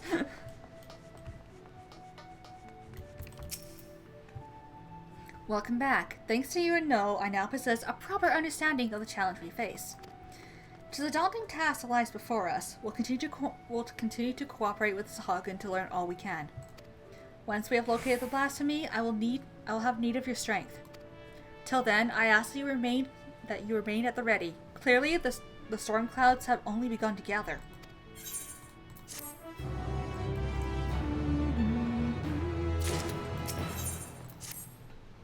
Your timing could not be better. The Admiral has just this moment returned from the meeting with the Sahagin.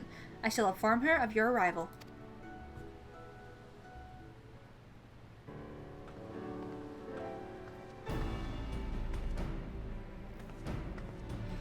Ah, Gaharu, I'm glad you're here. We have decided on our next course of action. As you know, we face two distinct but interconnected challenges. The transformations occurring among the Sahagin may be one, but the Blasphemy itself is the root of the problem. Thus far, those who've succumbed to the change have all but been affiliated with the Crushing Tide, who continue to resist our diplomatic efforts. Were we to put a stop to the phenomenon, as well as address their grievances, we may yet have a chance at peace. To that end, I would propose a double-pronged approach. On one front, we shall work in tandem with our Sahagin allies to redouble our patrols. Should the Blasphemy surface, we will share this knowledge and move immediately to dispatch the threat. At the same time, we will pursue a dialogue with the Crushing Tide. We need to bring them back to the negotiating table, and then see what can be done to convince them to stand down. A key point will no doubt be the lingering issue of securing land for their spawning grounds. 'Tis a discussion I intend to approach with an open mind.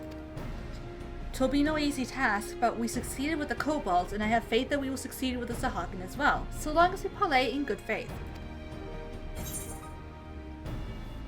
I can only hope the Crushing Tide will share that sentiment. You're wise to temper your expectations, but I would not abandon hope ere we try.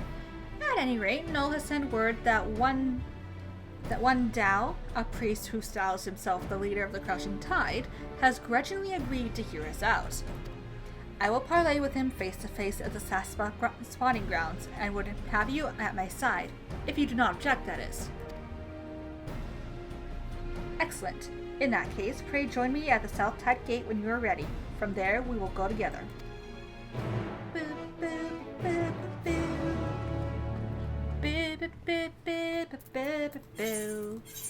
Off to Ailport! Away!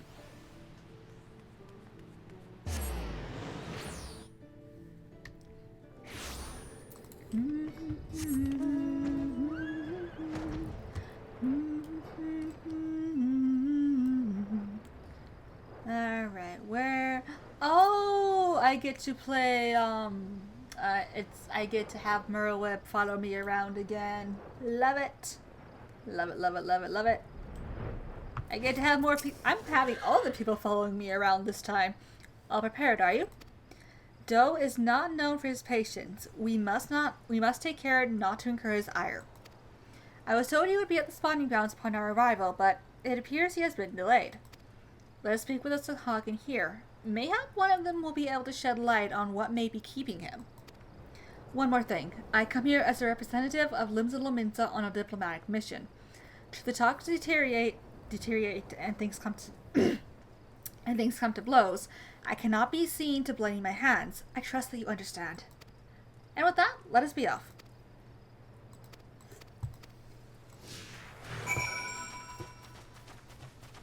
Basically, I'm acting as bodyguard. Got it.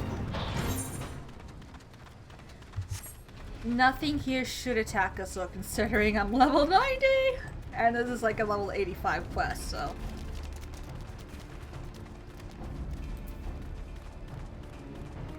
Alright, let's go see if we can find him, Merlewib.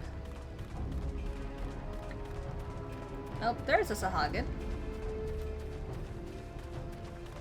Hello, Sahagin. We come to talk.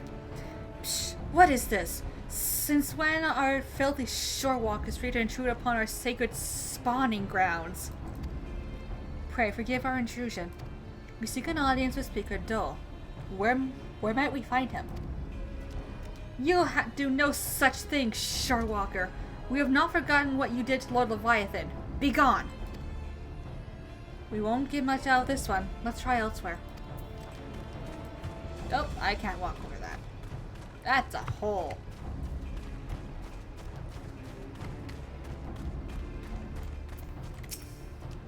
Psh, why do you trespass in our domain, vile shorewalkers? We mean you no harm. We come only for a peaceful parley with your leader, Master Dole. Where may we find him? Psh, we desire no parley with the shorewalkers who would steal our home. Were it not for your insatiable selfishness, we Sahagin would grow and flourish. Your grievances are justified. That is why I would speak with Master Dole and work toward a peaceful solution. Psh, empty words from the thieving shorewalker. But so be it. Soon you shall learn of the futility of your efforts. Speaker Doe is currently overseeing security at the spawning grounds. You will find him by the entrance. Though mark my words, you will wish you hadn't. We shall see. I thank you for your aid. Alright, let's go, Merlewib.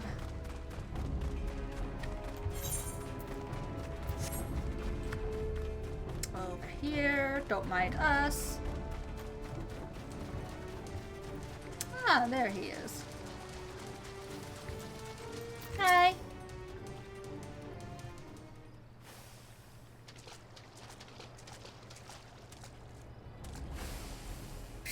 Shorewalkers in our spawning grounds? To what do I owe the displeasure? Speaker Doe, I presume. Our apologies for entering into your home unannounced. I am Merlewib Blofizin, Chief Admiral of Limsa, and this is Kaharu Oral. We come seeking a parley, that we might strive for peace between our peoples. Parley, you say? Prolonging this conflict any further will only lead to needless suffering. Oh, I dropped my phone. Hold on. I'm just gonna put that on my bed. The menace both our peoples face is great indeed. If ever there was a time to set aside our differences and come together for the greater good, it is now. I invite you to join us at Seltide Gate for formal negotiations. Shorewalkers and Sahagin coming together? What assurance do I have that you will not slit our gills the moment we set foot within your territory? I can offer naught but my word. We open our gates to you and invite you into our home as a show of respect.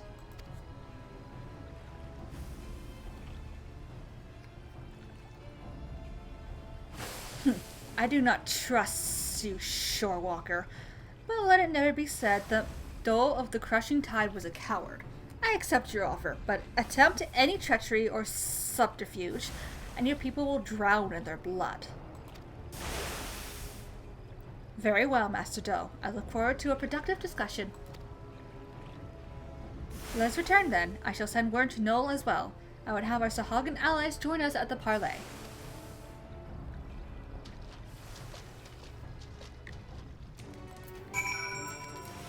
Alright, back we go. Whee!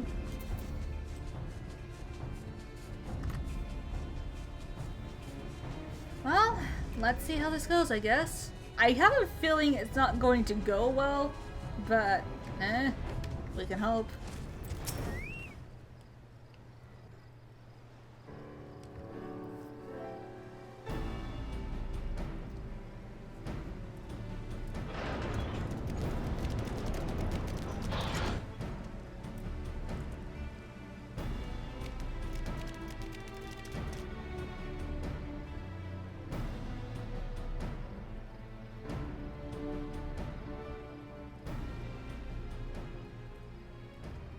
Thank you for joining us here, Master Doe. Psh, the air here sickens me. Be brief. Aye, let us get straight to the heart of the matter. A common threat looms before us, one more powerful than any primal, with the potential to bring death without end to both Sahagin and Lominson alike. The circumstances call for swift and united action.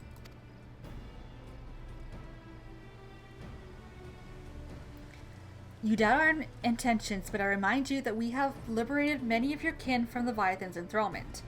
They and countless other Sahagin have joined us, of their own free will, that we may ensure the survival of both our peoples.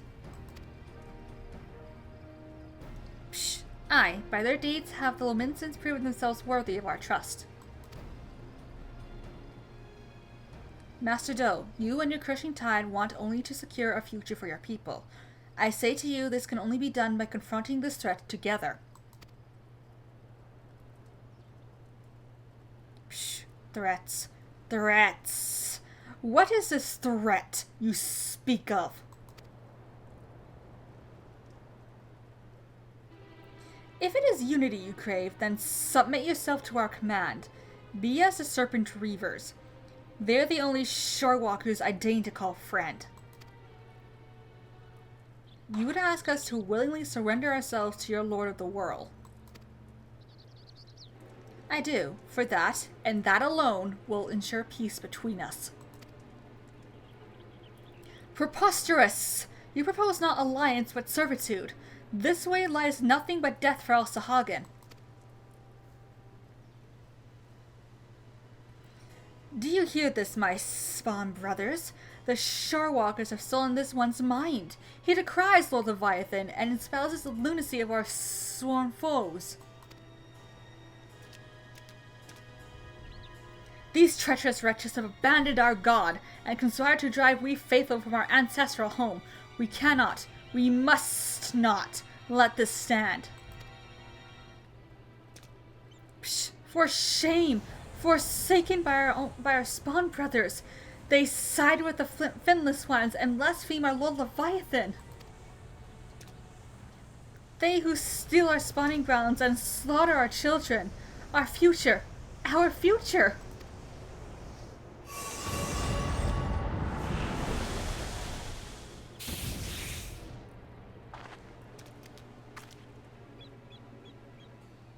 Psh, behold. Behold this blessing. Lord Leviathan grants us greater and greater strength. You would call this a blessing? Psh, such horrors. Flee! Flee for your lives!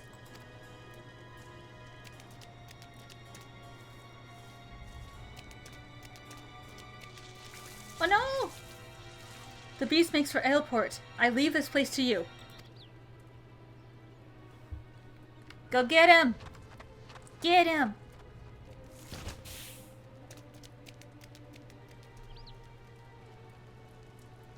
Psh, splendid. Splendid. Let all our spawn brothers be blessed with such power. You really are insane, aren't you?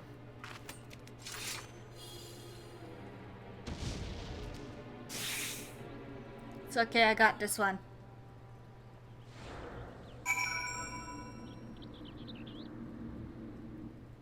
It's okay, Noel, I got this.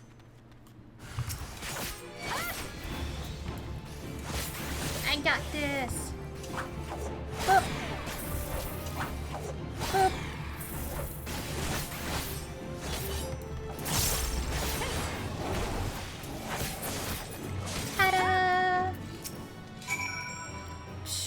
This is the second time you saved my life, Shorewalker. My gratitude is as boundless as the sea. But what of the Admiral? We must go to her aid.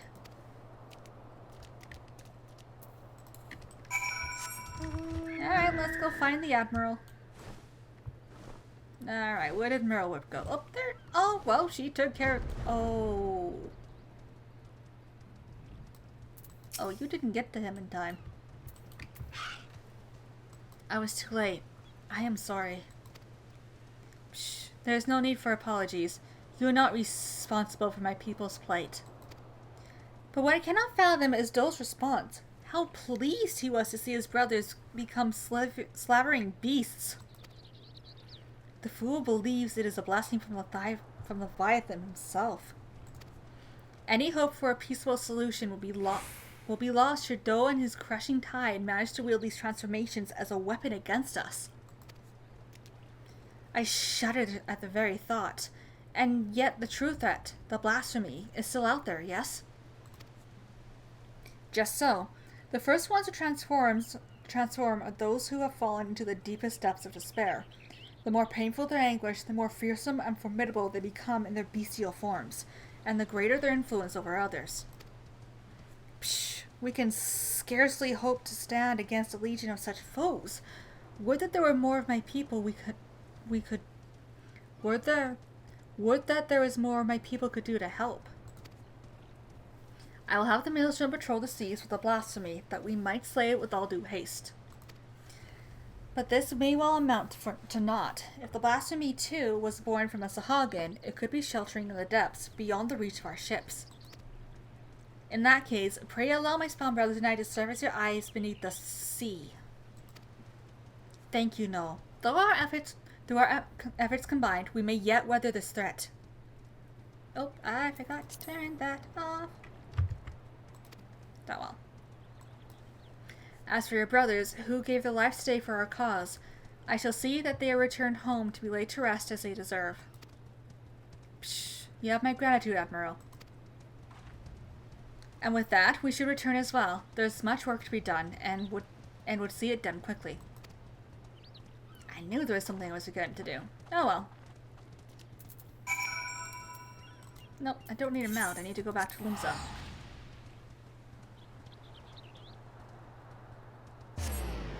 Boop.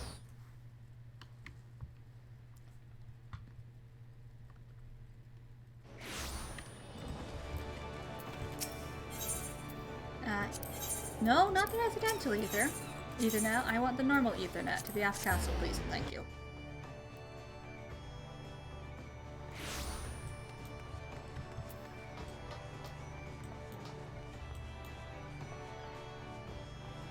Here we are. Ah, Kaharu, I was just sharing our findings. So you see, the danger is exactly as the Sahagin described. While Dole and his ilk have no means of forcibly triggering the phenomenon at present, 'tis plain they intend to seek one out. Redouble our patrols offshore and inform me at the first sign of anything out of the ordinary. It shall be done, Admiral. I worry that we may be stretching ourselves too thin. Should the situation take a turn for the worse, I will call up forces from Golemald. Yet, I would reserve that as a last resort. For now, I must get to work securing reinforcements. I ask that you remain close by. We may have need of your strength all too soon. You got it.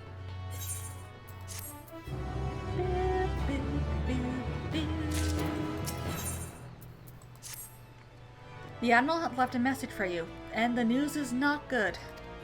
It appears that Lumin's merchant ship was assailed by a Sahagin raiding party affiliated with the Crushing Tide. To further complicate matters, the vessel in question was carrying a shipment of crystals supplied to us by the kobolds of Ogamoro. The Admiral suspects that Dole means to use the plundered crystals to summon Leviathan. She has gone to meet with Null that we and our Sahagin allies might take swift action. She bids you join her immediately. Should the worst come to worst, your experience in combating primals may prove essential. Pray make for Southside Gate and rendezvous with Admiral Blasphemy at once.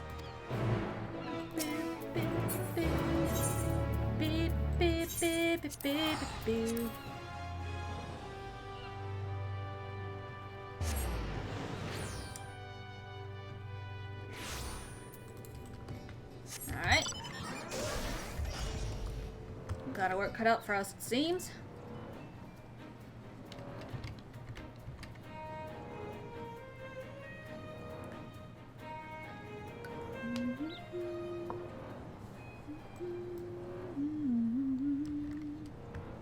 Hello!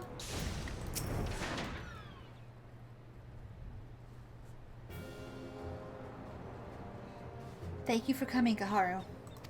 The situation is grim. The crushing tide plundered one of our ships and seized a goodly stash of Ogamoro crystals. Psh, though their aim is clear, it appears to yet lack the quantity needed to perform the summoning. Do longs for the days when Erisahagen cried out for Lord Leviathan's deliverance, and will stop at nothing to see them return. I cannot fathom what the crushing tide are thinking. What satisfaction, what happiness can be found in giving over their hearts and minds to a false god? So we must thwart their designs, lest bonds we have forged be forever broken. And by the same token, we cannot ignore the blasphemy, nor the transformations its presence may bring about. A battle on two fronts, neither of which we can commit at the expense of the other. As we sail into the eye of the storm, I would hear your counsel. What course of action would you propose?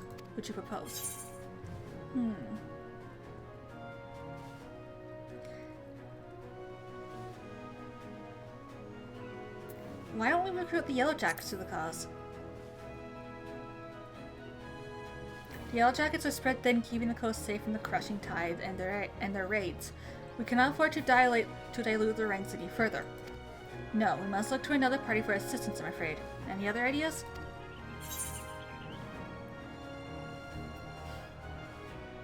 I would naturally go to the pirate powers, but I'm assuming they're also busy keeping an eye on the shoreline, and plus some of them are also in Garlemald, so how about the Company of Heroes?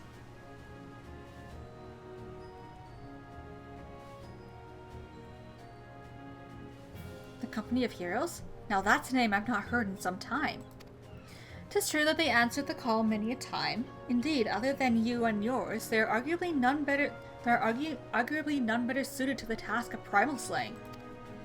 But they disbanded over 5 years ago, and neither hide nor hair has been seen of their commander since. Aye, absent their leader, I suspect they would be reluctant to join our cause. And yet, I can think of no better option. I'll contact Wisecat, their erstwhile commander's right-hand man, and see if he will not hear us out. I'll ask him to meet us at the Drowning Wench. Let us hope he is receptive to our offer. We can only hope. No, might I trust you and your brothers to continue the search for the blasphemy in the meantime? Psh, of course, Admiral. Should we discover anything, you will be the first to know.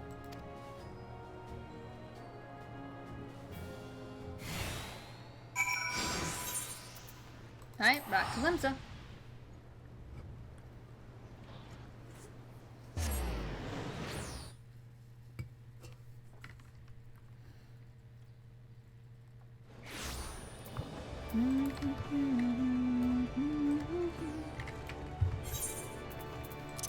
And while I'm about it, I'll just quickly...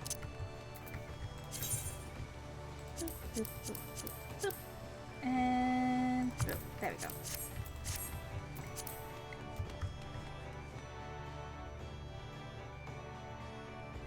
Oh, where am I? Over here.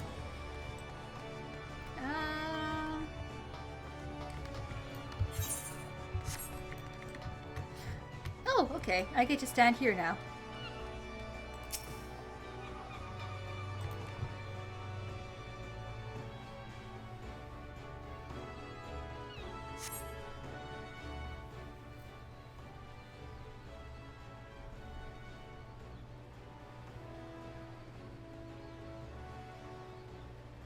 My apologies for the delay.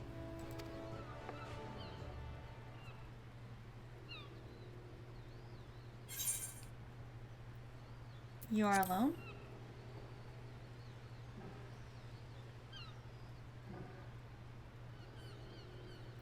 Here I swore 5 years ago that I was done playing hero.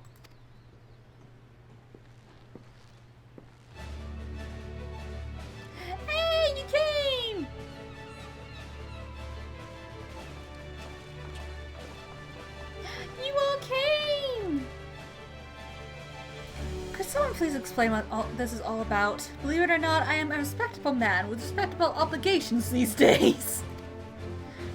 Take that pole arm of yours out of your arse, friend, and stop pretending you're still not a murderous bastard at heart.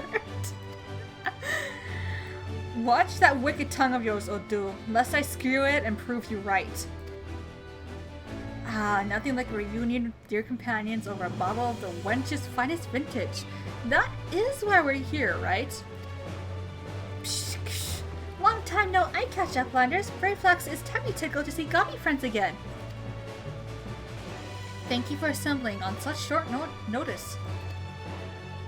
Spare us the pleasantries, Admiral. Why are we here? I make a simple request. Reform the company of heroes and lend them to Laminsa your strength. You've a reason, I'm sure. I would hear it.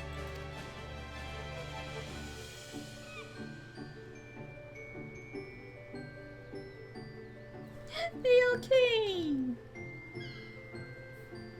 So there you have it. A terrible fiend known as the Blasphemy prowls our seas, transforming the Sahagin into ravening beasts. At the same time, the Sahagin themselves, specifically a hostile faction calling themselves the Crushing Tide, had declared their intention to summon the Leviathan anew. Should they succeed, would be hard-pressed to deal with the Primal while dealing with the other threats. Alright, pickle indeed. But the answer is no. The commander disbanded the company, and as his first mate, it's not my place to gainsay his final order. Stop that, I say. Have you forgotten our company's creed? The duty of the strong is to protect the weak. There are people now in danger, not the same men and... Are there people now in danger, not the same men and women we fought to defend years ago? The commander would not have turned his back on them, and neither should we. Bold words, Landinel. But do you truly believe that we can honor them as we are? Old mercenaries past their prime, lacking the commander whose wisdom and prowess saw them to glory once upon a time. Ah yes, your commander.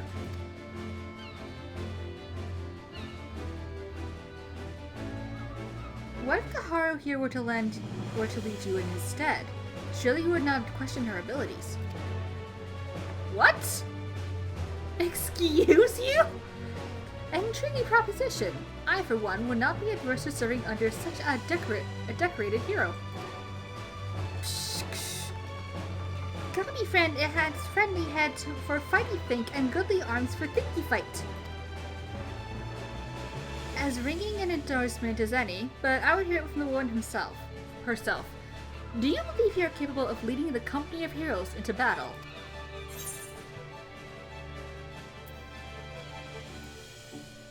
Better battle than a banquet. Still nursing that grudge, are we? I suppose we still owe you a dozen favors. If you're willing to lead, we'll follow. 5 years to the day. Truth be told, I was enjoying the more leisurely life, but when duty calls. Wait, before we proceed, I must ask, have we no way of reaching out to the commander? Forgotten how he took his leave, have we? Up and vanishing so we could each find our own way, apart from him and the company. I doubt we'll see him again, much as I wish we could. To the matter at hand, the missions you will undertake.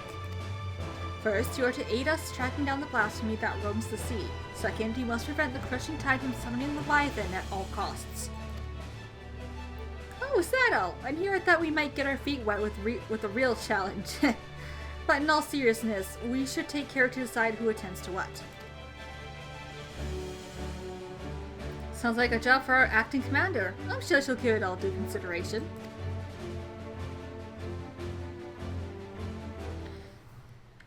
Oh boy. So if I understand this correctly, we're to bring down the so-called blasphemy. Of course, to do that, we need to find the damn thing first. We also got to prevent the Crushing Tide from summoning their god, Leviathan, a tall order in and of itself. As acting commander, it's your job to decide who'll be doing what, based on the skills we each have to offer. I'd recommend you start by having a chat with each of us, that you might Develop a sense of strengths and weaknesses, mostly strengths, of course, of the storied veterans under your command.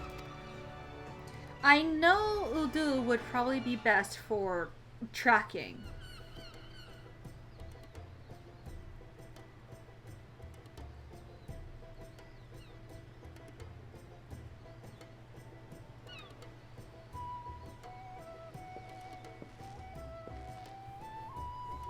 My specialty, you ask? Why, impaling fiends with this lance of mine, of course. The stronger the foe, the better. None are a match for me.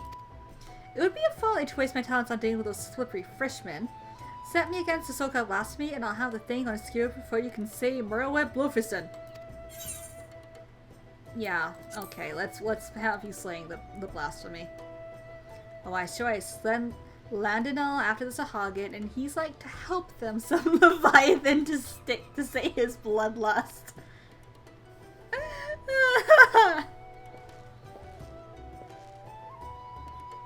I will speak plain. I am not some battle-crazed barbarian like Landinal. As none of the you, a tribe of peerless hunters, I conduct my affairs with discipline and prudence. As such, I know better than any that rushing headlong into battle is rarely the best course of action. Far wiser to observe from afar and proceed with caution. Alright, let's have you prevent the primal summoning then. Very astute, if I do say so myself. There are few better suited to the task of averting needless bloodshed than the famously circumspect Udu Noon.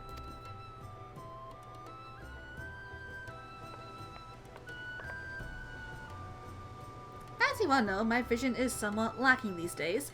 I can still defend myself when necessary, but I'd rather not come to that. My condition also leaves me rather unsuited for scouting and searching. It wasn't always the case, but such is life. On the other hand, I'd like to think I've gotten quite good at sounding out the intentions of others during negotiations and the like.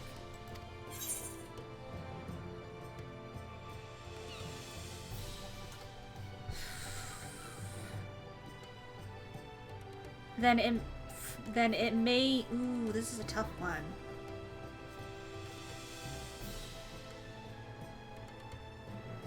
It may be better for you to help prevent the primal summoning. Because while you can't see what's going on, you probably have more keen hearing to figure out what their intent is. You have a keen sense for these things, I see. More so than a reconnaissance or battle, Shamani has a knack for working behind the scenes to see the company's goals achieved. Brayflux! Brayflux Master remake of Illuminati treasures offers much hand-lending with ingenuity. Far-seeing spyglass sees far into ocean deep. Crackfires go boom and blast beasts into bitty pieces. Okay, I'm not actually sure for Brayflux. You could help prevent the summoning, but you could...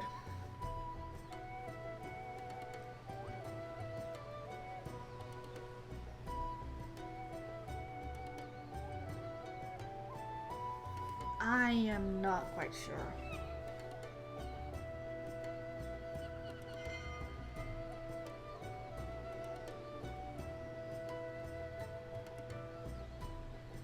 Hold on.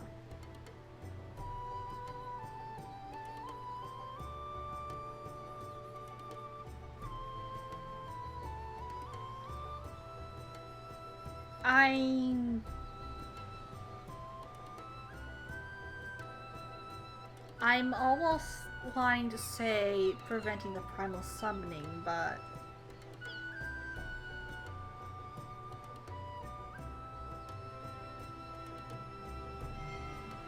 at the same time, you can fight, and I've seen you fight, and you can explode things.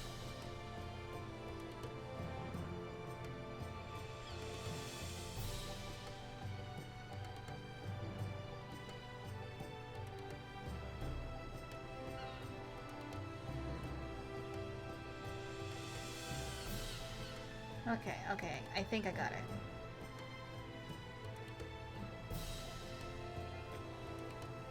Okay, we already have two for preventing the primal summoning, so we should probably have you on pursuing and slaying the Blasphemy. A logical choice, if I do say so myself. Brave Fox's mastery of tools and armaments are sure to avail you in tracking and felling the beast. Yes. It would seem that everyone has their assignments. And I dare say the choices you've made are nigh impeccable. If I didn't know better, I'd think you'd been leading us for years.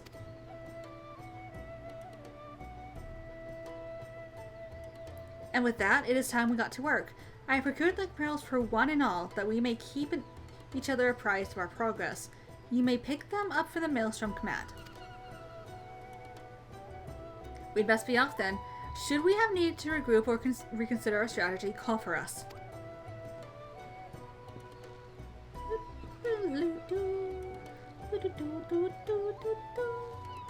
I will return to command and share these developments with the Secretariat and our Sahagan friends. Do join me if you can, Commander Kaharu.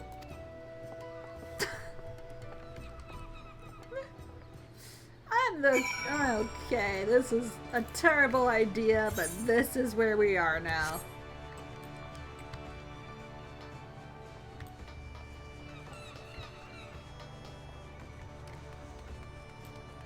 Anyway.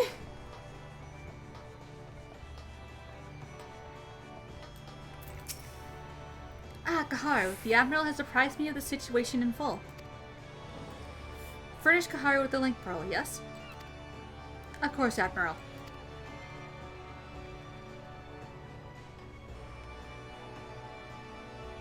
It would seem the company is trying to reach us.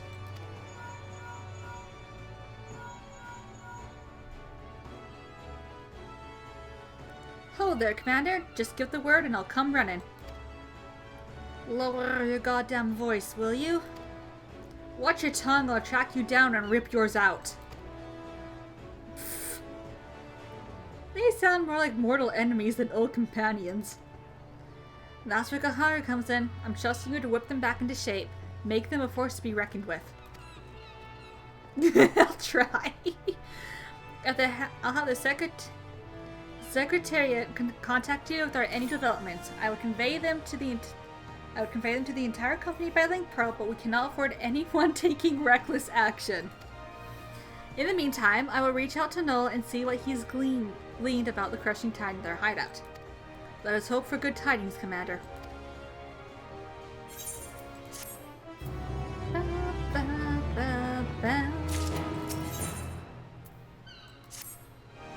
Grave news, Kaharu. We just received word that Candlekeep Quay is under attack. It would seem that the crushing tide has struck again. The Admiral asks that you deploy the company of heroes at once. Our man here will act as your signaler. The company of heroes is awaiting your orders.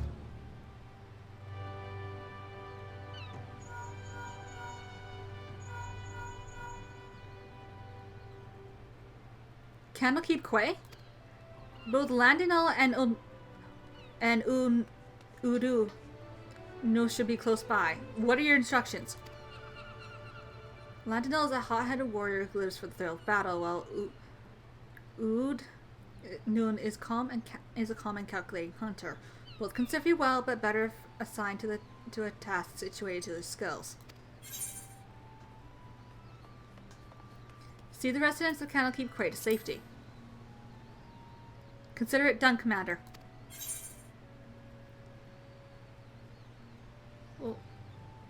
Oh, I oopsed.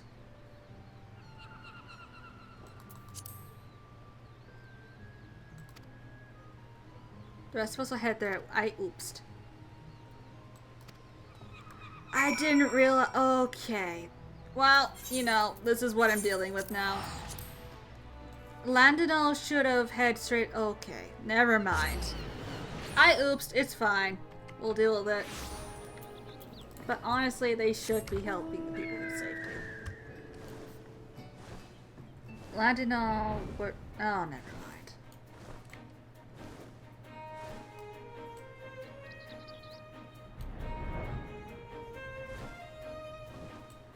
Oh.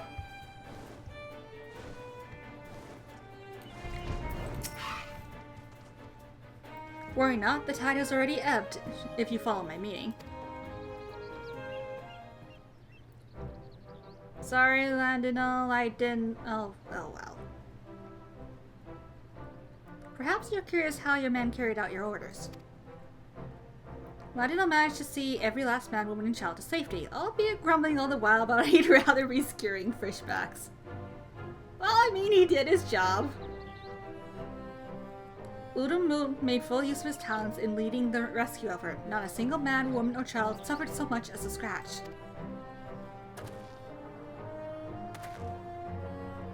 By assigning both man to the rescue effort, you left the quay itself vulnerable to attack, and the damage was severe as you might expect. I advise you to consider your order. Yeah, I didn't realize who I was giving out the orders to.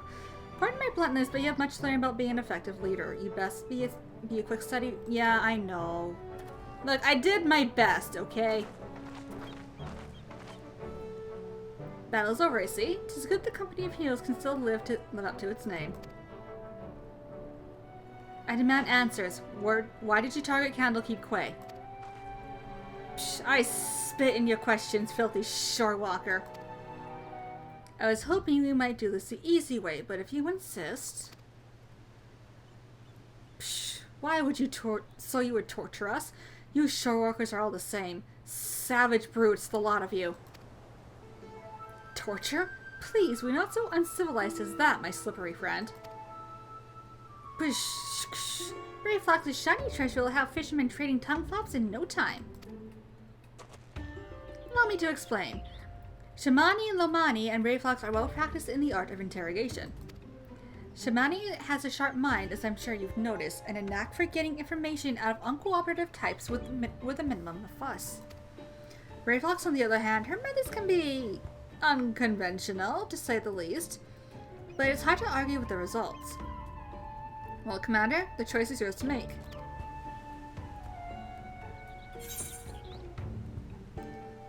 Let's do Shamani. But of course, Commander, watch them get them talking without so much as lifting a finger. They tell me your kind are particularly fond of the notion oranges. Might I interest you in a glass of a delightful orange wine brewed from our latest harvest?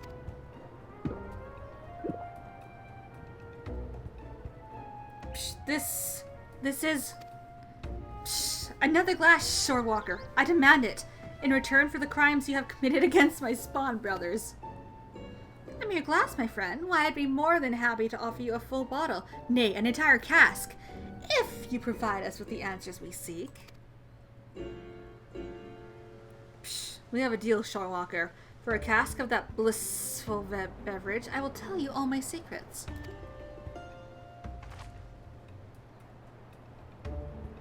Again, I ask, why did you target Candlekeep Quay? Dao himself gave the order. Said we must establish a foothold in preparation for our assault on the city. He means to attack Limsa Luminsa itself? But with your numbers, that would be folly. Psh! Speaker Dao commands power beyond comprehension of you shorewalkers. We have dealt with the Leviathan before. You must understand. Speaker Dao said it is a greater power still, the very first being blessed by our Lord. The Blasphemy. Yep, the Blasphemy indeed. Tell me where Dao is. Psh, an island far to the south and east. There he performs the rite that will summon forth the Divine One and deliver my brothers and I to glory. Thank you for your cooperation. I suspect that Dao is hiding out somewhere in the Ciel Dalias, a deserted isle most likely. I didn't know much about these so-called blasphemies, but can they truly be tamed so easily? We have no evidence they can, but we must operate under the assumption that Dao has found a way. I will ready a ship. We set sail for Ciel Dalias at once. Prepare yourselves, and meet me at the docks as soon as you are ready. I'll have Shamini and Brave Fox continue the interrogation in the meantime. Our friends here might still be hiding something from us.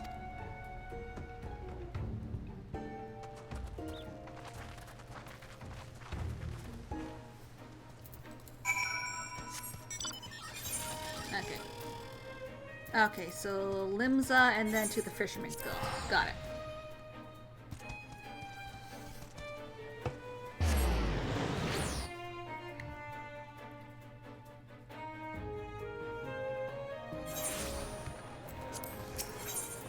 Ethernet to the Fisherman's Guild, thank you.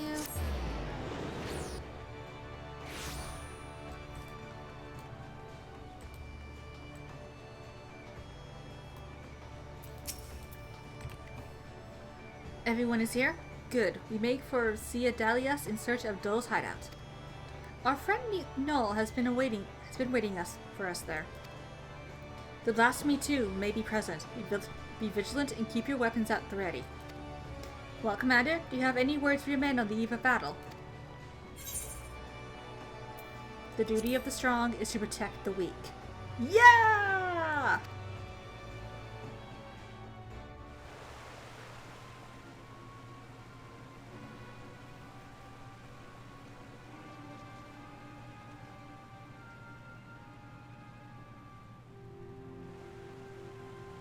We meet again, Dole. Where is the Blasphemy? Tell us now so we may end this madness.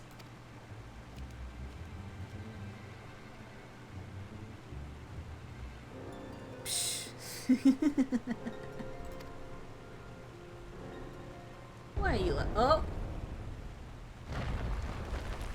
Oh Lord, what is that?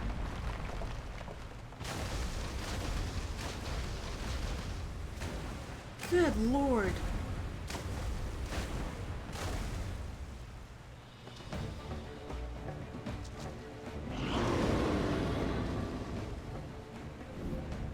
Speak of the bloody devil. Psh, there it is.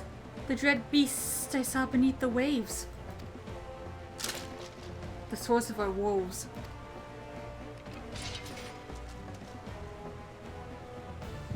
Uh-oh. The echo? Of all the times!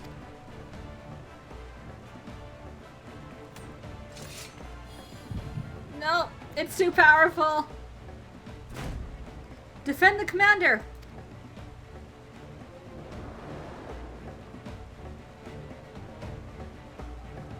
I tried to resist. I tried, it didn't work.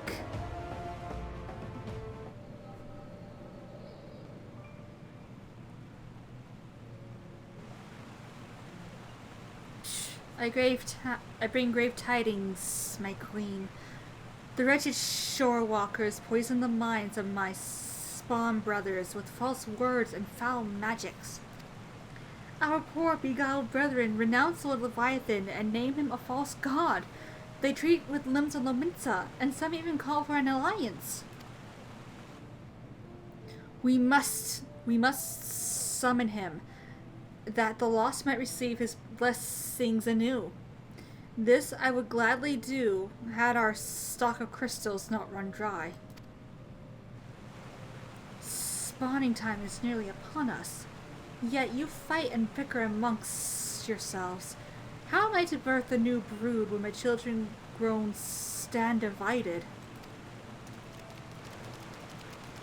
Who dares enter this sacred chamber? Psh, forgive my intrusion, Queen Mother. I speak for the Sahagan who seek an accord with the Shorewalkers. A new age is upon us. We needn't turn to false gods, nor foment bitterness and bloodshed in our precious spawning grounds. The Shorewalkers have changed.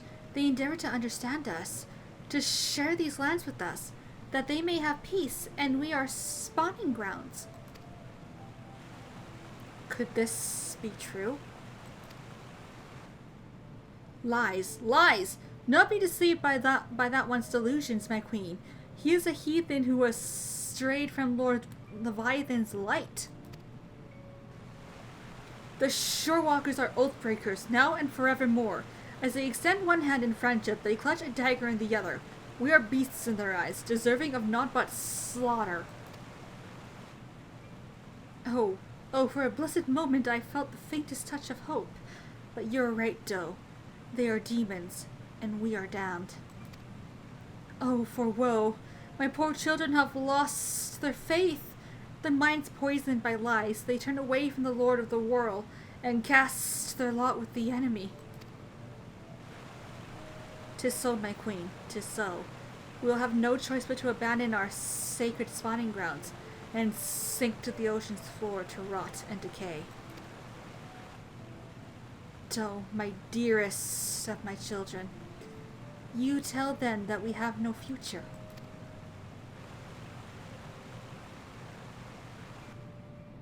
How can it bring new life into this world, knowing that my brood will have their hearts stolen in a oh. I cannot! Well, I'll never know what the end of that sentence was. Psh, what's happening? Please, my queen, you must calm yourself. Ooh.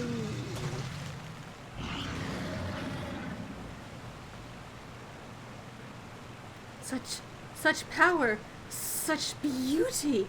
A blessing from Lord Leviathan himself.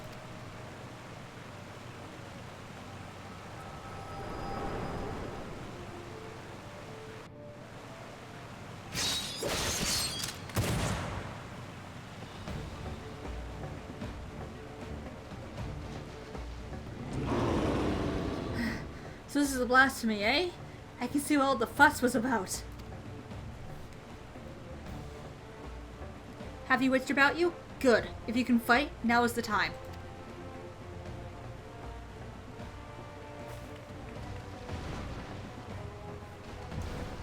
Psh, strike now, my queen! Send the shorewalkers and their honorless leader to her death.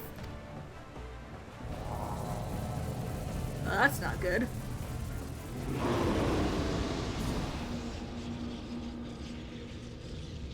What is this?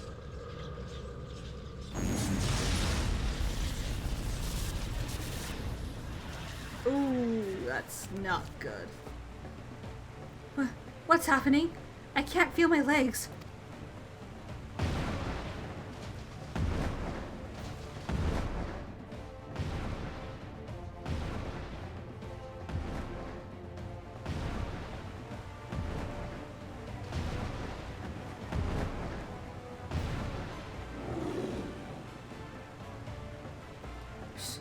Why, Mother? Are we not your children, too?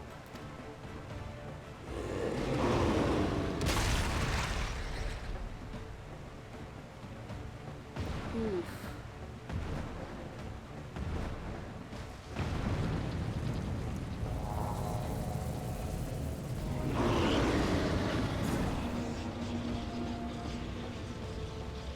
Damn it. We cannot weather another blow like the last.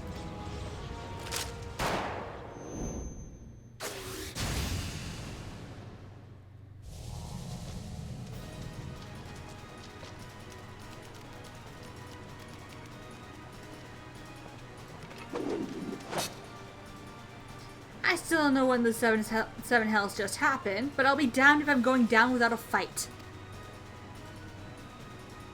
Steady. The beast is feeding on our ether. Will not survive a head-on fight. Landinel, Uldu, remember the company's stratagem when faced with overwhelming odds.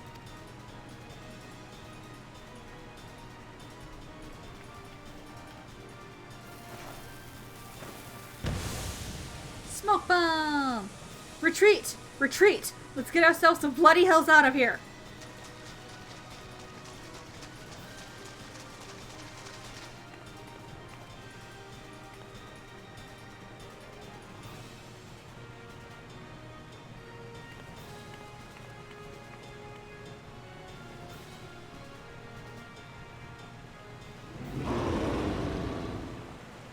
Somebody helped us. Who are you? I don't know who you are, but thank you.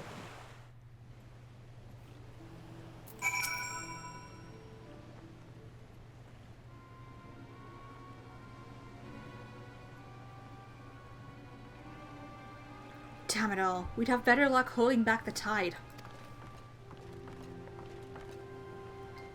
How goes it, friends? is what I would normally ask, but judging from the muttered cursing, I gathered it did not go all that well.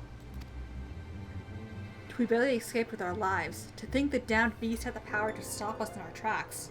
Literally. What do we know of the creature's origins? It was once a Sahagin. Was it once a Sahagin, as you suspected? Yes. Yes, it was. Mayhap the echo afforded Gaharu some insight. Okay, you're not gonna believe this. Okay, maybe you will. But, you know. Psh, those villainy knows no bounds, sowing seeds of despair in our Queen Mother's heart, that she might transform into that monstrosity. If she was the first to turn, then there was nothing deliberate about it. Still, it's clear that his words served as a catalyst. If we kill a Blasphemy, it'll be tantamount to killing the Sahagin's queen. That's not going to endear us to them one bit. Shh, I cannot turn my spear against the mother who birthed me, let alone take her life.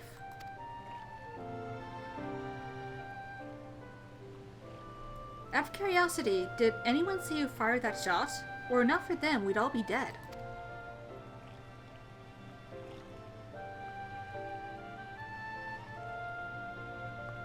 I know not, but we must formulate a plan, and quickly. My scouts tell me that the Blasphemy has left the island, and now roams the open sea.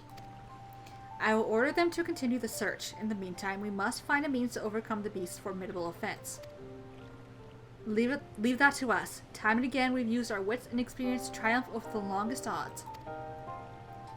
To defeat your enemy, you first must know your enemy. Tell me, Commander, what do you reckon was the most valuable knowledge we gleaned from our initial encounter? The Blasphemy has the power to absorb ether.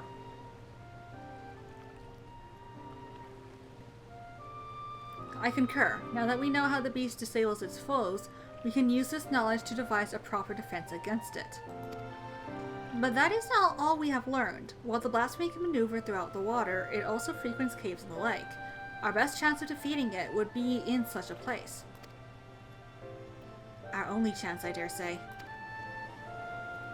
I will send scouts to identify any and all large caverns and coastal areas that could serve as shelter for a massive creature.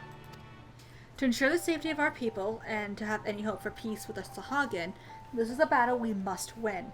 All your strength and wisdom will be needed in the days to come. Dismissed.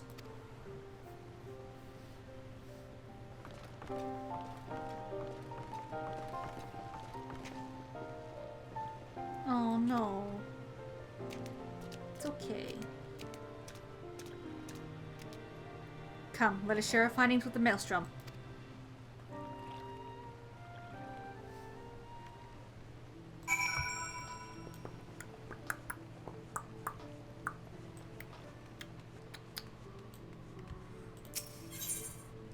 Okay, let us go through our castle.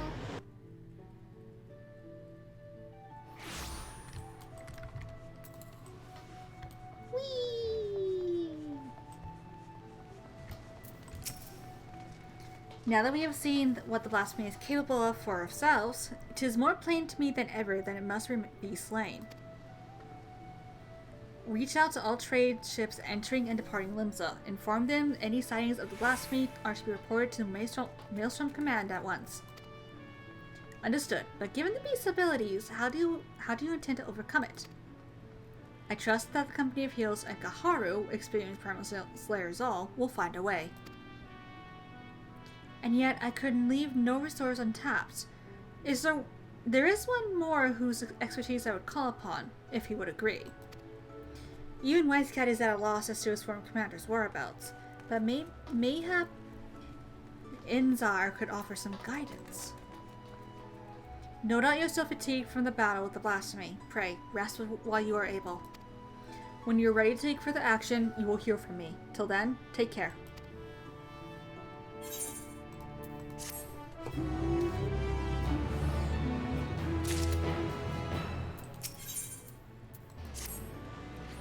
Gaharu.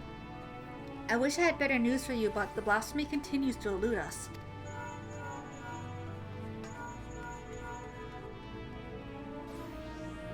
Can you hear me, Commander? This is Wisecat. I have an idea how we might take down the Blasphemy. Meet me in Costa del Sol as soon as you are able. Well, that sounds promising. I'll tell the Admiral you'll be away for a bit. Godspeed and stay safe out there. Alright, off to Costa.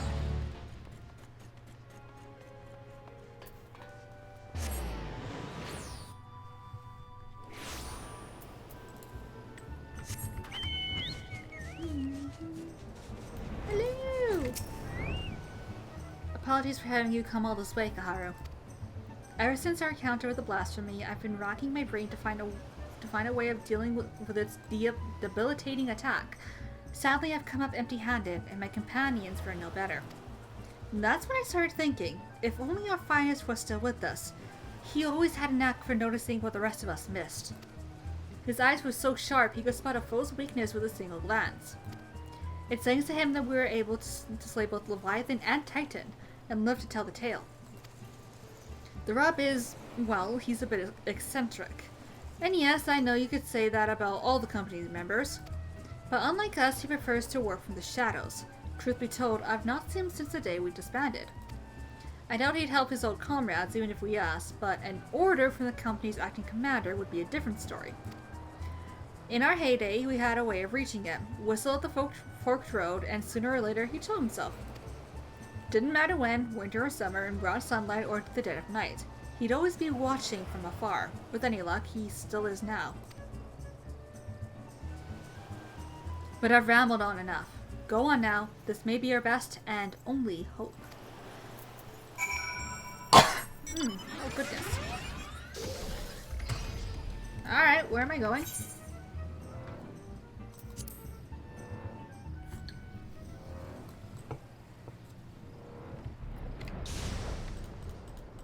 Down I go.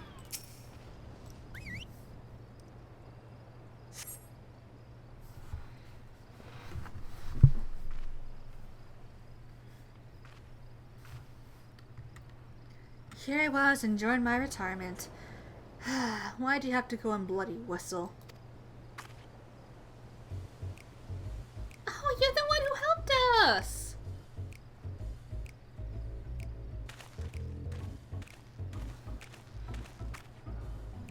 Call me Lawrence. I'm the company's resident sharpshooter. At least I was in my day. No need to tell me who you are. I've been watching you for quite some time. Don't get the wrong idea. I'm just curious how my former mates are faring. Not as curious as folks were about me, though. First Wisecat, then old Mistbeard himself. As if those colleges could ever catch me. Now Eorzea's storied hero summons me forth. No need to say why. You're going to ask me to help take down the Blasphemy. Yeah, pretty much. I'm not asking you, I'm ordering you.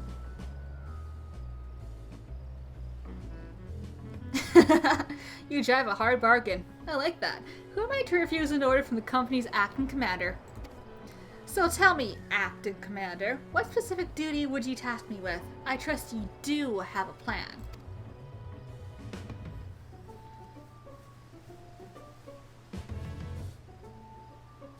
So you need a way to neutralize the beast's most potent attack. I can tell you like getting up close and personal with your foes, so you'll be needing support from a distance. Who do you suppose might be best suited to that role? You. Damn right. My eyes are among the keenest in the realm, and as you've doubtless heard from Wisecat, well, yeah, that's why. That's why we need you. Because you have sharp eyes and you'll be able to tell us where the weakness is and also disable whatever the hell that was. In pure marksmanship, none Limsa are the Admiral's equal. Yet Merlo is ill-suited for a supporting role. Not for lack of skill, of course, but rather, come to think of it, there's something you should know. Follow me.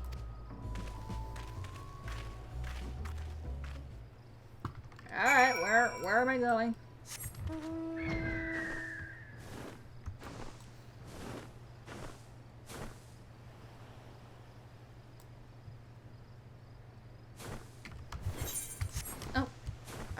going on the hill. Okay. What am I looking at? This is a pretty view. Ooh. This is quite the lovely view. Okay, but what am I supposed to be looking at?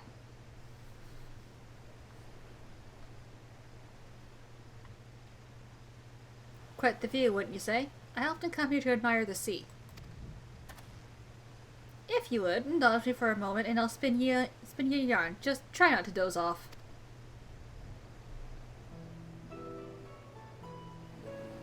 Back in piracy's golden age, the League of Lost Bastards ruled the Rotano.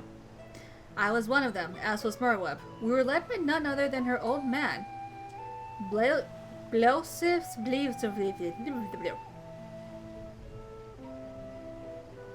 I'm not even going to attempt that.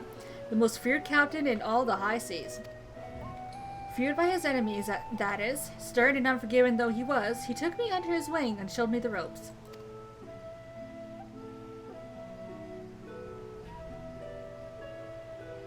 Aye, he was like a father to me, to us all, till that fateful day.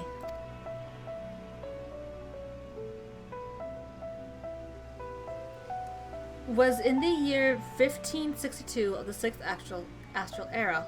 Lominsan merchants were struggling with nigh constant raids by the Sahagin. Round this time, Blowsfist had yielded the day-to-day leadership of the bastards to Merlweb, his pride and joy. She was still growing into the role, though, and everyone knew the old captain was still calling the shots.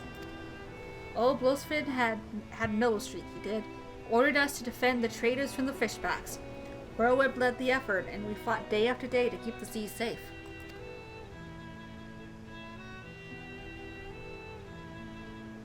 The fighting was fierce, but we always came out of it in one piece, until we didn't.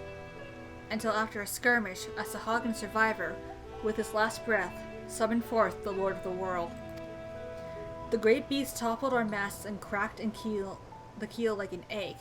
We clambered aboard the merchantmen as our own ship sank. Not to do but wait for the end. But then comes Blowsfin and his bleeding flotilla out of nowhere to pull us out of the fire. And he did. But the League of Lost Bastards would never be the same again. For even though we'd escaped with our lives, we soon discovered that Captain Blowsfist, our iron-willed, unwavering leader, had fallen under the Leviathan's thrall.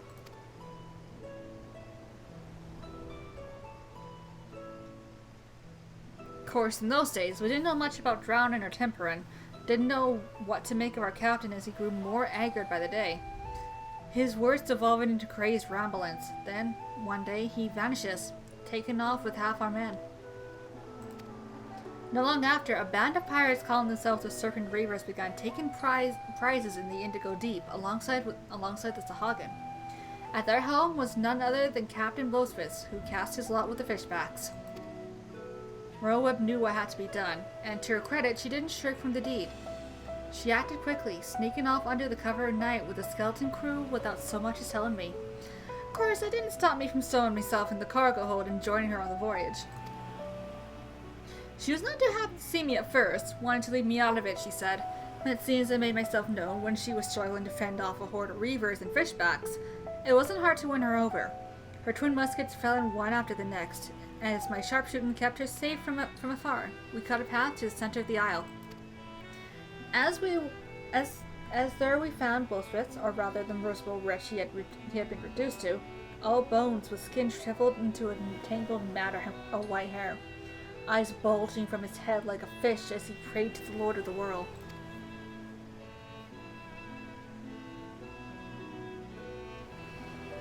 Merlweb challenged him to a duel, and, in a dim memory of what must have flickered in his drowned mind, for he accepted. And so, with only me there to witness it, Merlweb ended her father's life. The League of Lost Bastards would have lived up to its name if it weren't for Merlweb. She assumed full command and restored us to our former glory. Not long after, she triumphed in the Trident and was named Chief Admiral of Limsa Lominsa. I often think back upon that day, seeing her charge into battle, muskets blazing. Might seem reckless to some, but that's how Captain Blowsfist taught her, and she knows no other way.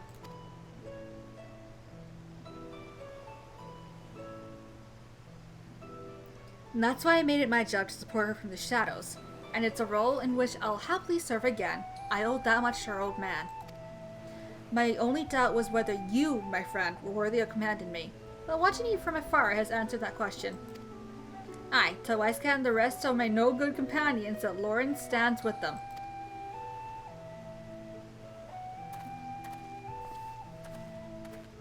Well, well. We learned a bit more about Merlewood today.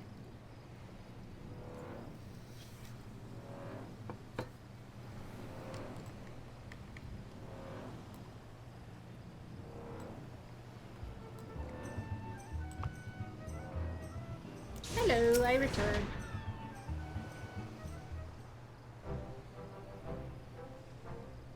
Did Lauren show himself? Yeah, you did.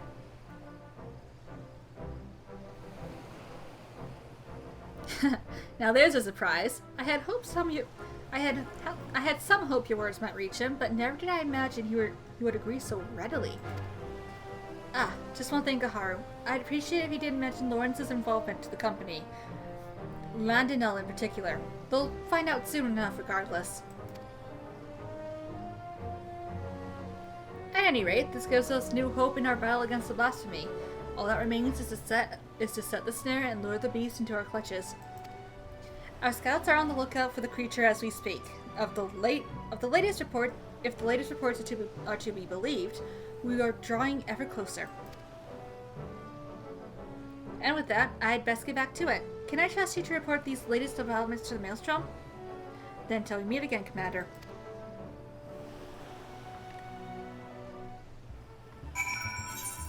Alright, back to Limsa. Back to Limsa.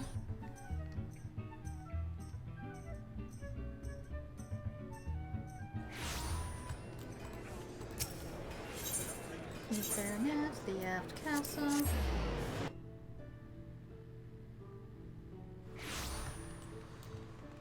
Sprint!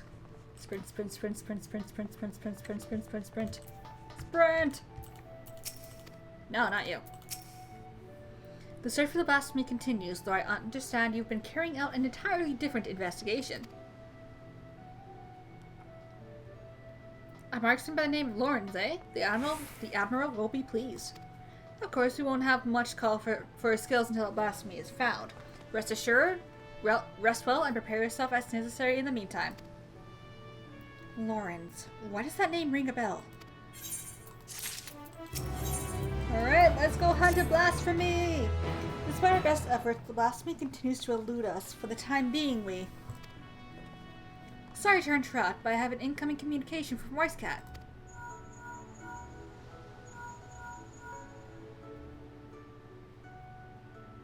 Commander, we've snared ourselves a Blasphemy. We've our erstwhile companion Real to thank. Knowing that the creature was once the Sahuagin Queen, he kept a close eye on the spawning grounds. Sure enough, he spied a massive black shadow moving beneath the water not long ago. After receiving word, Shamani and Lomani directed the Maelstrom warships in the vicinity to herd the beast with cannon fire into the Sastasha Sea Grot. Isolated where the Sea Grot is, we can engage our foe without putting small folk at risk. Any words for your men, Commander? The duty of the strong is to protect the weak. You don't have to tell me twice. I've been aching for a rematch. Rush in blindly and it'll go as poorly for you as it did the first time. Knowing you, I'm sure you'll show up just in time to see me deal the killing blow. Now, can we not save our vitriol for the quarry which I've lured to the perfect spot that is now waiting patiently for all of you to put it out of its misery? Psh, psh. Brave Flax's Skyby booms blast over big Blasphemy into bitty pieces. A motley crew you'll never find, but will serve you well when the battle is joined. Believe you me. And this is Merlewood. I'll be ready a warship at once. Assemble outside the winch once you've all seen to your preparations. So the time has come. I shall pray for your victory. Let's go. We got a Blasphemy to kill. Let's go. Let's go. Let's go. Let's go. Merwib! Let's go. Ah, Kaharu. The others should be along soon. Let's go. Go, go, go, go, go, go, go. The Blasphemy is still contained within the Sasasha Sigrat. There it will meet its end, navigator willing. Would that my brothers and I could join in the fight, and yet, blasphemous though it may be, that beast was once our mother. I understand, though. Forgive us for what we must do. Were there a means to reverse the transformation, we would do all in our power to bring your mother back. Sadly, there is nothing left of her to save. For the future of the Sahagin and Limsa Lominsa alike, the blasphemy must be laid to rest. And when the deed is done, I would bring your brothers, even the crushing tide, aboard the great ship we call Vilgrand. I do not want to slay your mother, but this thing she has become, a mindless beast who would enslave her and kill her own, is an affront to the memory of who she was. It is not her. It is not. Remember this always. You must. I will not ask you to shoulder the burden of matricide. When the time comes to strike the final blow, I will do the deed. Psh, Admiral, all you say is true, and yet...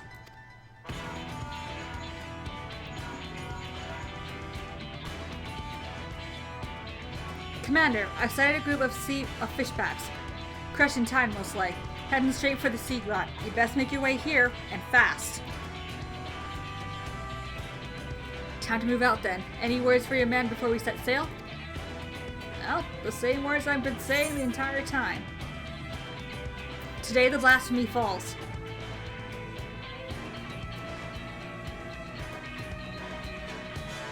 You've grown into this role quite well, haven't you? But enough talk. It's time to show the realm that the company of heroes hasn't lost a step.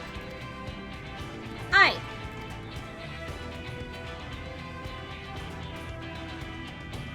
We'll stand a better chance of slipping past the crushing tide if we split up. Kaharu and I will go together, while the rest of you take a different route. Let us brook no further delay. To Sastasha!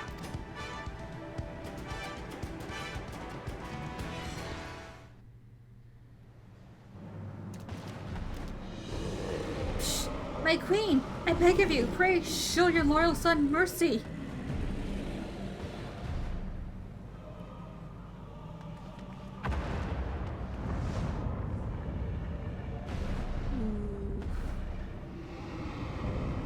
Blasphemy, the indigo beast.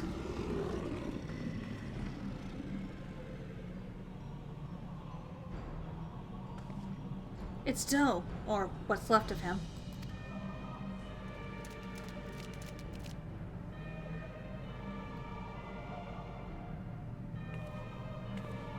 Psh, Speaker Doe, why would our queen do such a thing?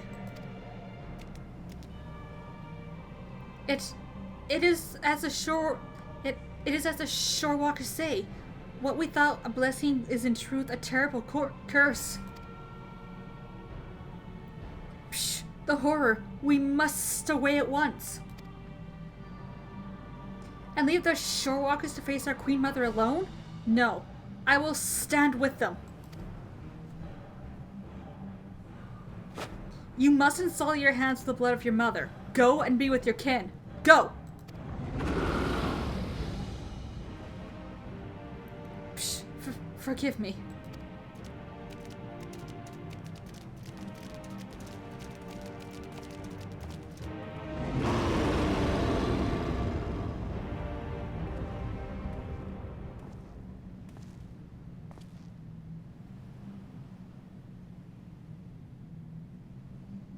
I was beginning to think you wandered off a cliff, Lawrence.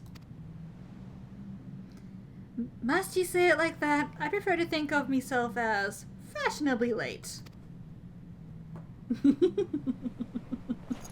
Let's go.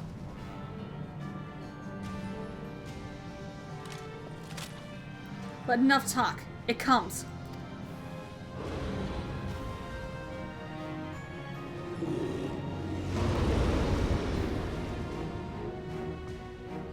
Let's go, let's go, let's go, let's go, let's go, let's go, go.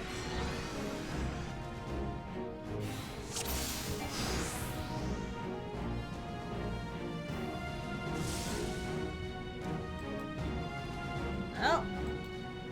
Come on, Lawrence.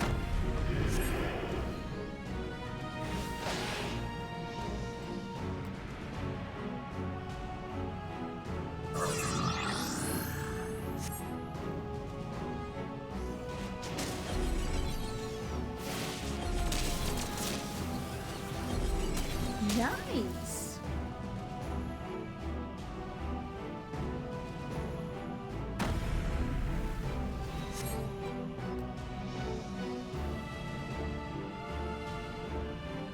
Alright, is it my turn? There.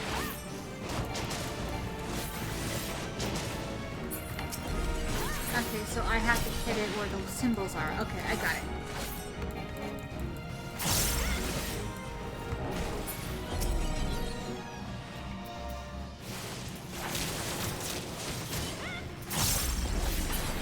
Got him.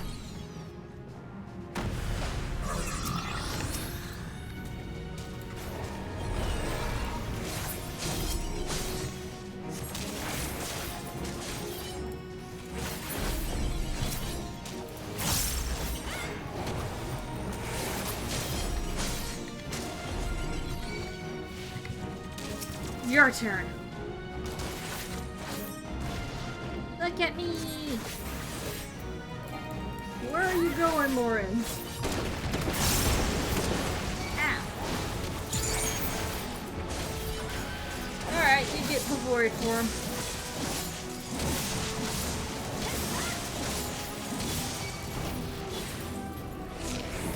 Yeah, I can see that. No, come back. I need to do this. Whoops. Where? No! Ow! Whirlwind!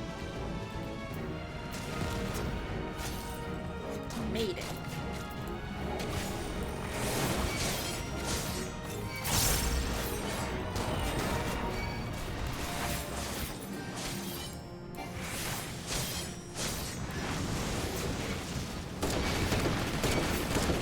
Go! Get him!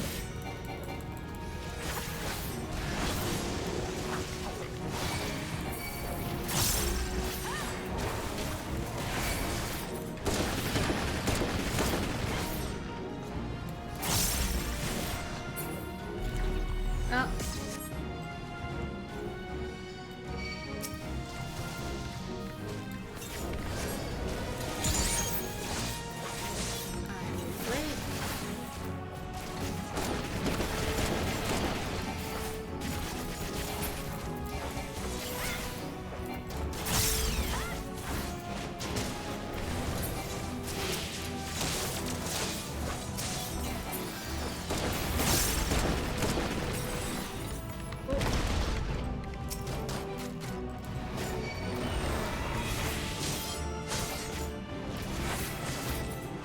Prepare ourselves for what? Oh.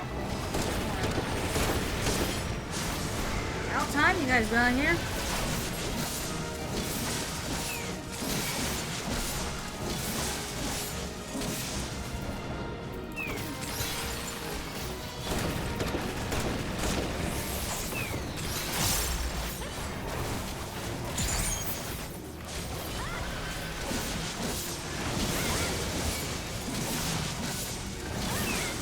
You guys are late.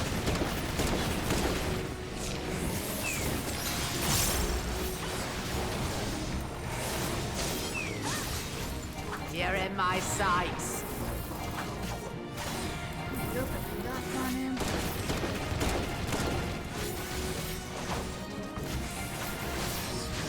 Whoops.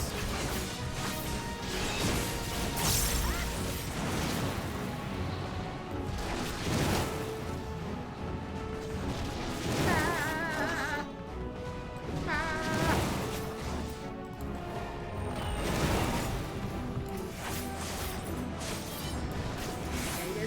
get out somewhere.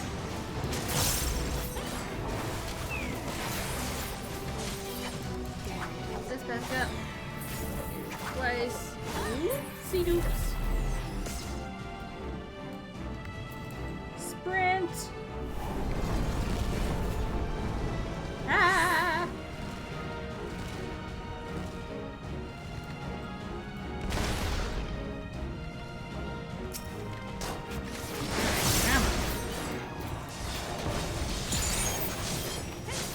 This.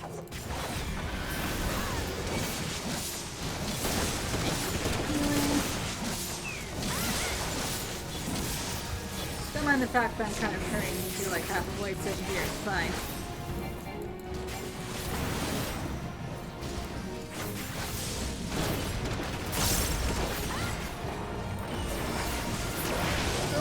Oh dear.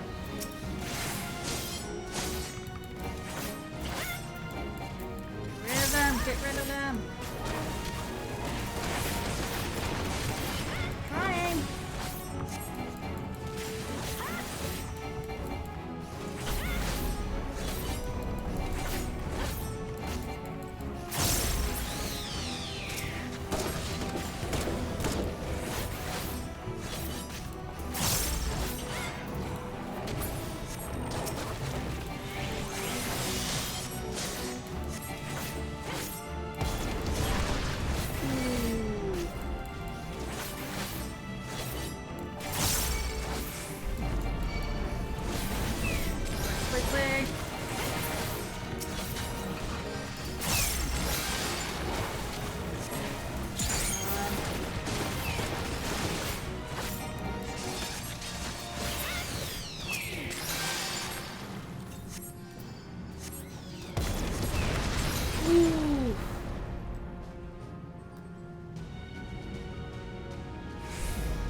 Oh dear, oh dear, oh dear.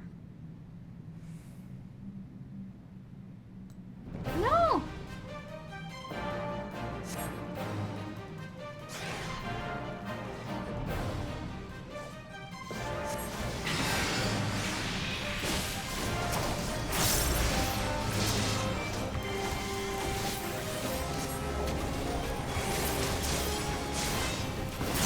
The winds favor us!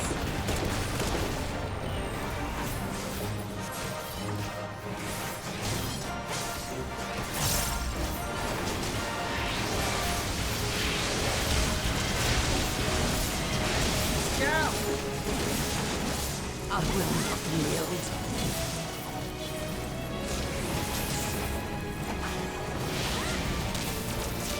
Come on.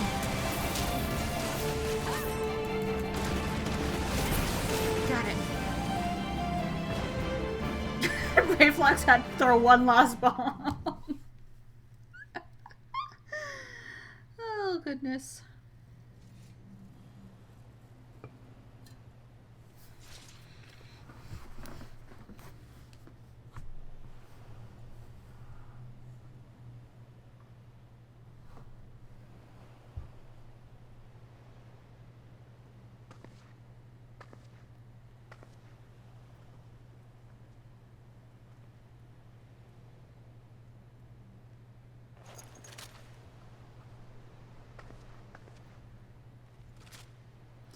I will not ask for your forgiveness, but this I promise.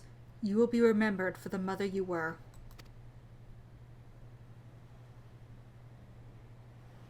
Psh, Admiral, I have no words.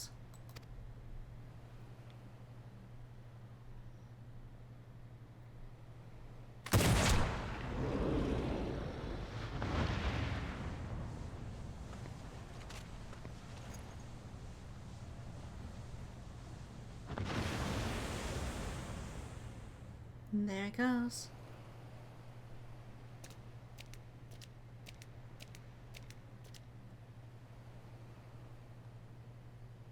Psh. Our Queen Mother returns to the depths in eternal slumber. With your strength, you could have crushed us easily. Why did you spare our lives? The beasts and blasphemies are born from the despair in our hearts, but no more. I would break the cycle.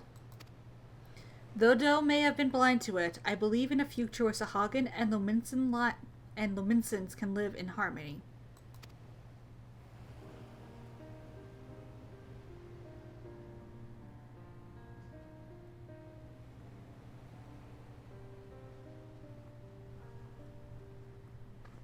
Even after losing who she was, your queen made for your spawning grounds, and it is there she drew her last breath. When your next queen is crowned, know that she will have a safe place to raise her young. Once you have selected a suitable location, Limsa Lominsa will recognize and honor your claim. A promise for which we are grateful, Admiral, but what of the other peoples of Vilbrand? The kobolds are open to the idea. The details will need to be negotiated, but I am confident we can reach an agreement. Sahagin, Kobold, and Lominson alike yearn to abide in peace. We can make it so. Psh, I have never fought alongside shorewalkers before, but I must say, it felt good. We have fought our neighbor for generations. It has won us only suffering and tragedy. I beg of you, lay down your spears. Psh. 'Twill take time and effort to bridge the gulf between our peoples, but bridge it we shall.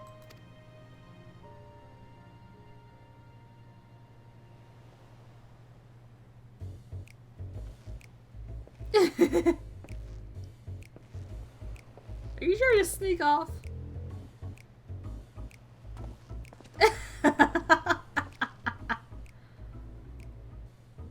I dare say we have a lot of talking to do as well, don't we, Commander Lawrence? You was the commander? Ah, Landinel, if you'd just allow me to explain.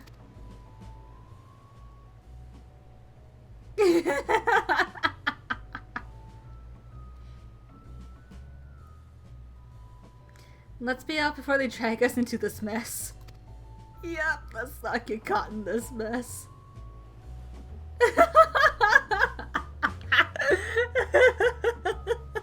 He's in trouble.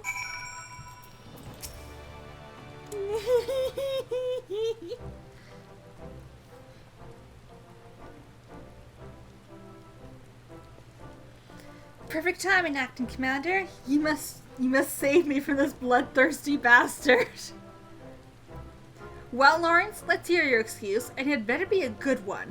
Why in the seven hells were you skulking about the shadows while we did all the dirty work? Ha! Like you lot'd be any happier if I showed myself sooner. I can hear your whining now. What, you think we could have What, you didn't think we could handle this on our own? Aye, and I'd be bloody furious regardless. Don't think I've forgotten what happened, or rather, didn't happen, on the day of our duel.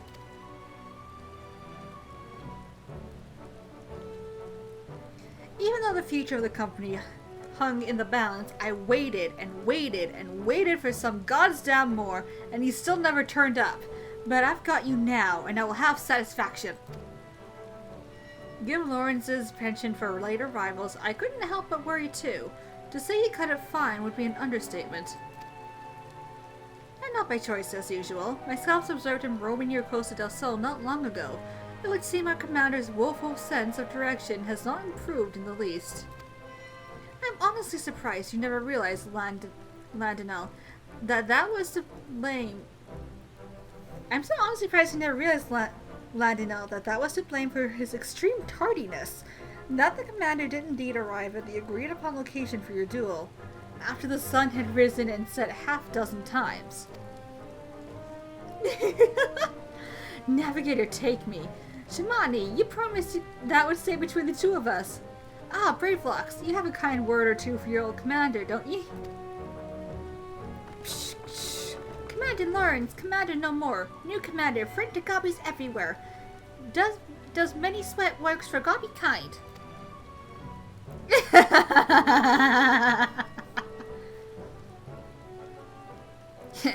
And there I thought you were too much of a coward to face me in battle.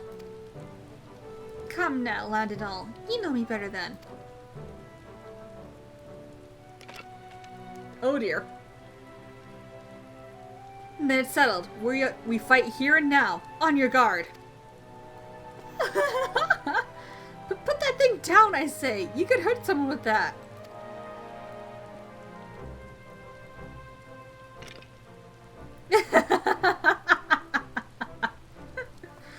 Hard to believe he was once glued to that hell. Hard to believe he was once the glue that held this merry band together. That's right. If you hadn't realized the obvious, Lawrence is our former commander. Forgive me for not stating it plainly sooner. I didn't want you to think we doubted your leadership. He's got his quirks, but as you saw, he's a force of nature on the battlefield. Anyhow, I think we can all say your stint as acting commander has been a rousing success. Now, I reckon it's about time you gave your final order. Psh, psh. Company of heroes just bad break once more? Brave Fox never liked partying with copy friends. Here, here. I may have my complaints, but when we're together, it's a good fight's never far away. You hardly need a company or commander to get you that. And should themselves again be imperiled, there's nothing stopping us from rising to the occasion. Till then, you're all strong enough in your own right. Why not serve the weak in your own ways?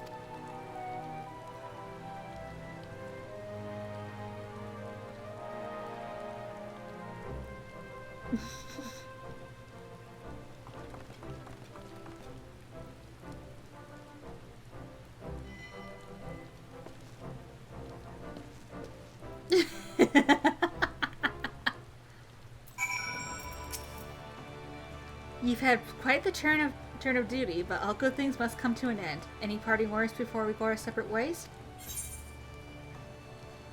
Give Girichu my best regards. Finally, I can enjoy some semblance of peace again. At least, as much peace as a man can enjoy, waiting hand and foot on the Lord of Costa del Sol. It may have been rough sailing at times, but I rather enjoyed serving under you, Acting Commander Kaharu. Bye!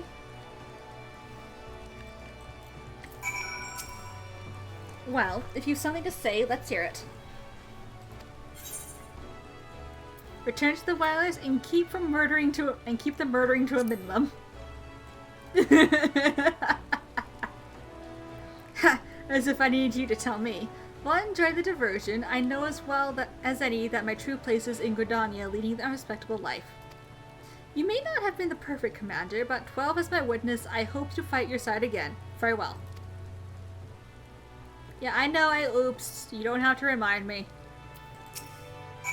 I await your orders, Commander. Look after the you, brave villain. I have my responsibilities. I tried them once for my guidance and protection. I can ill afford to tarry here much longer. Nevertheless, it is with some regret that I take my leave. For all their faults, of which they have many, they are my companions, and I will miss them.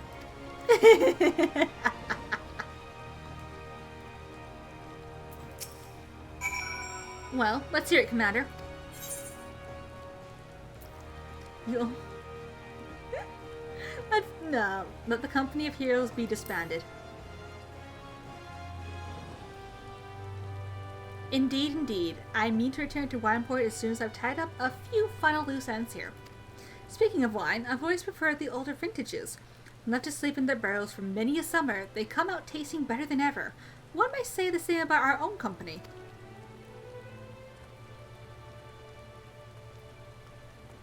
And Brayflox. Brayflox wants busy work. Brayflox awaits Uplander's flip-flaps. No more cheese wars, please.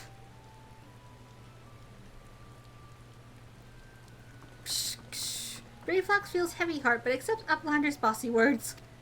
Brayflox at good times and happy feels with copy friends, but good times will come again, and when they do, new boomsticks bring blasty doom with much fastness. No more cheese wars, Ravlocks, for the love of God. No more cheese wars. No more cheese wars. And on that note, I ought to be on my way. Slipping away again, are we? You are a creature of habit.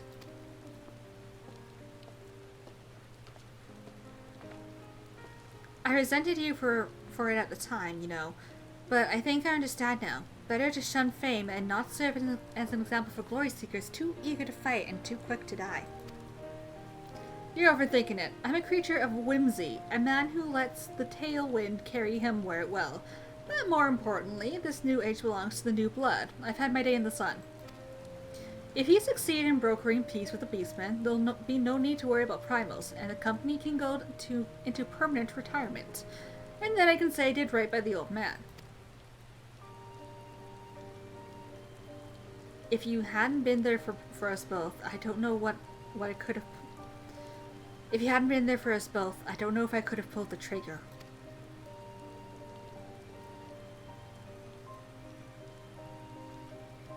Thank you, Lawrence. Brother. Bah, I did nothing. It was you who shouldered Captain Blofus's burden, and that of the entire League. I'm sorry, Marlweb. I know it hasn't been easy for you. But I dare say you worked hard enough. Maybe us company folk aren't the only ones in need of a retirement. Ah, but I've said too much. Lawrence holding his tongue. Gods, you have changed. But yes, my greatest test as Admiral still lies ahead, as we steer the great ship Vilbrand towards a new future. Heh, you truly are your father's daughter. I owe you my thanks too. Dare say you did almost as good a job keeping my men to task as I could have done.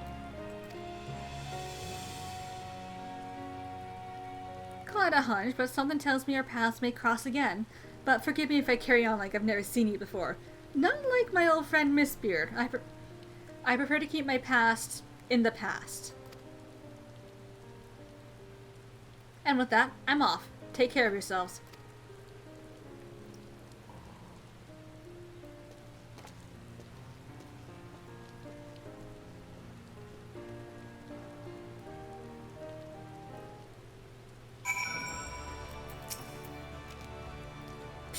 The blasphemy is no more, but we will never know lasting peace until the crushing tide agrees to lay down their arms. It will be a daunting task, but as we saw in Sestasha, they are not beyond reason. I will do all in my power to see that your efforts and the sacrifices of my brothers were not in vain. Forgive us. Even after being freed from false God's thrall, we cling to our hateful beliefs. It was easier to hearken to Spigado's every word and turn a blind eye to the harsh truth. Easier, undoubtedly. I will return and speak with my brothers of the crushing tide. I will tell them of our Queen Mother's sacrifice and the vision of hope you have shared with us. I ask only you give us time and trust us to make our own decision. You have my word. If you would not be so adverse, let us return to the spawning grounds together. Adventurer, I have no words to express my gratitude to you. I will repay you the only way I know how, by doing my part to usher in an age where Shorewalker and Sahagin stand as one.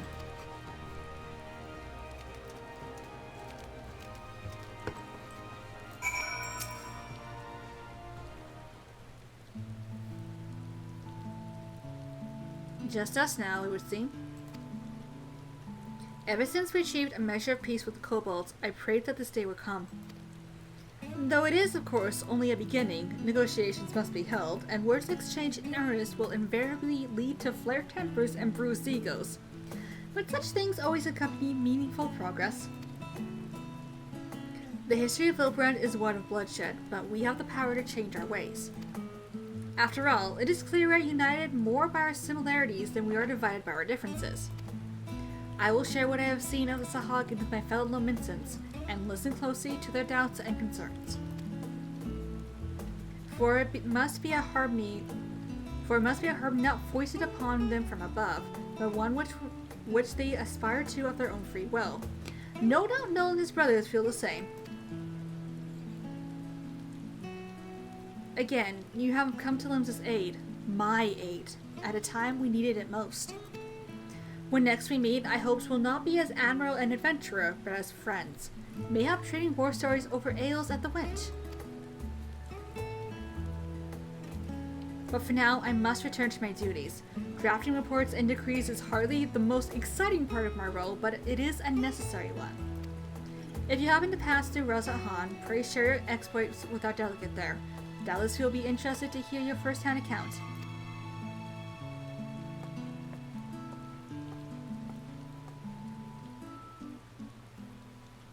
One day I will lay down these muskets of mine for good, but not yet, Father.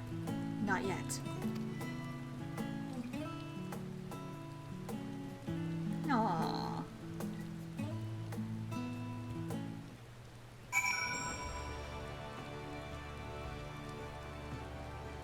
Alright, back to Rosat-Han we go.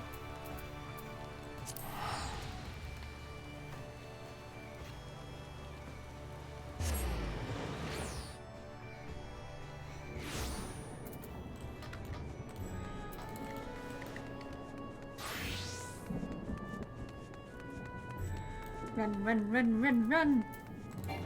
Whee!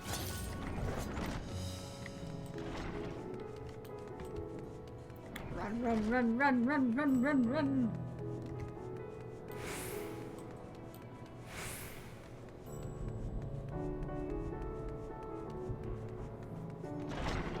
Here we are. Kaharu, you return. Pray tell, what news from my homeland? Extraordinary! And a chance at peace with the Sahagin? These are heartening tidings indeed. Without a doubt, your help to dispel the pall of despair that once hung over all Vilbrand. Our people now bask in newfound hope. I must share the news with the others. Full glad will they be to hear the threat to Limsa Lominsa is no more. Thank you again, my friend. Yay! And now all we have left is the tank job, which I will get to tomorrow. We've almost done all the job quests. Yay! But until then, thank you to everyone who joined me. Of course, thank you to everyone who watched this video afterward, and I will see you again tomorrow for the final role quests. Bye!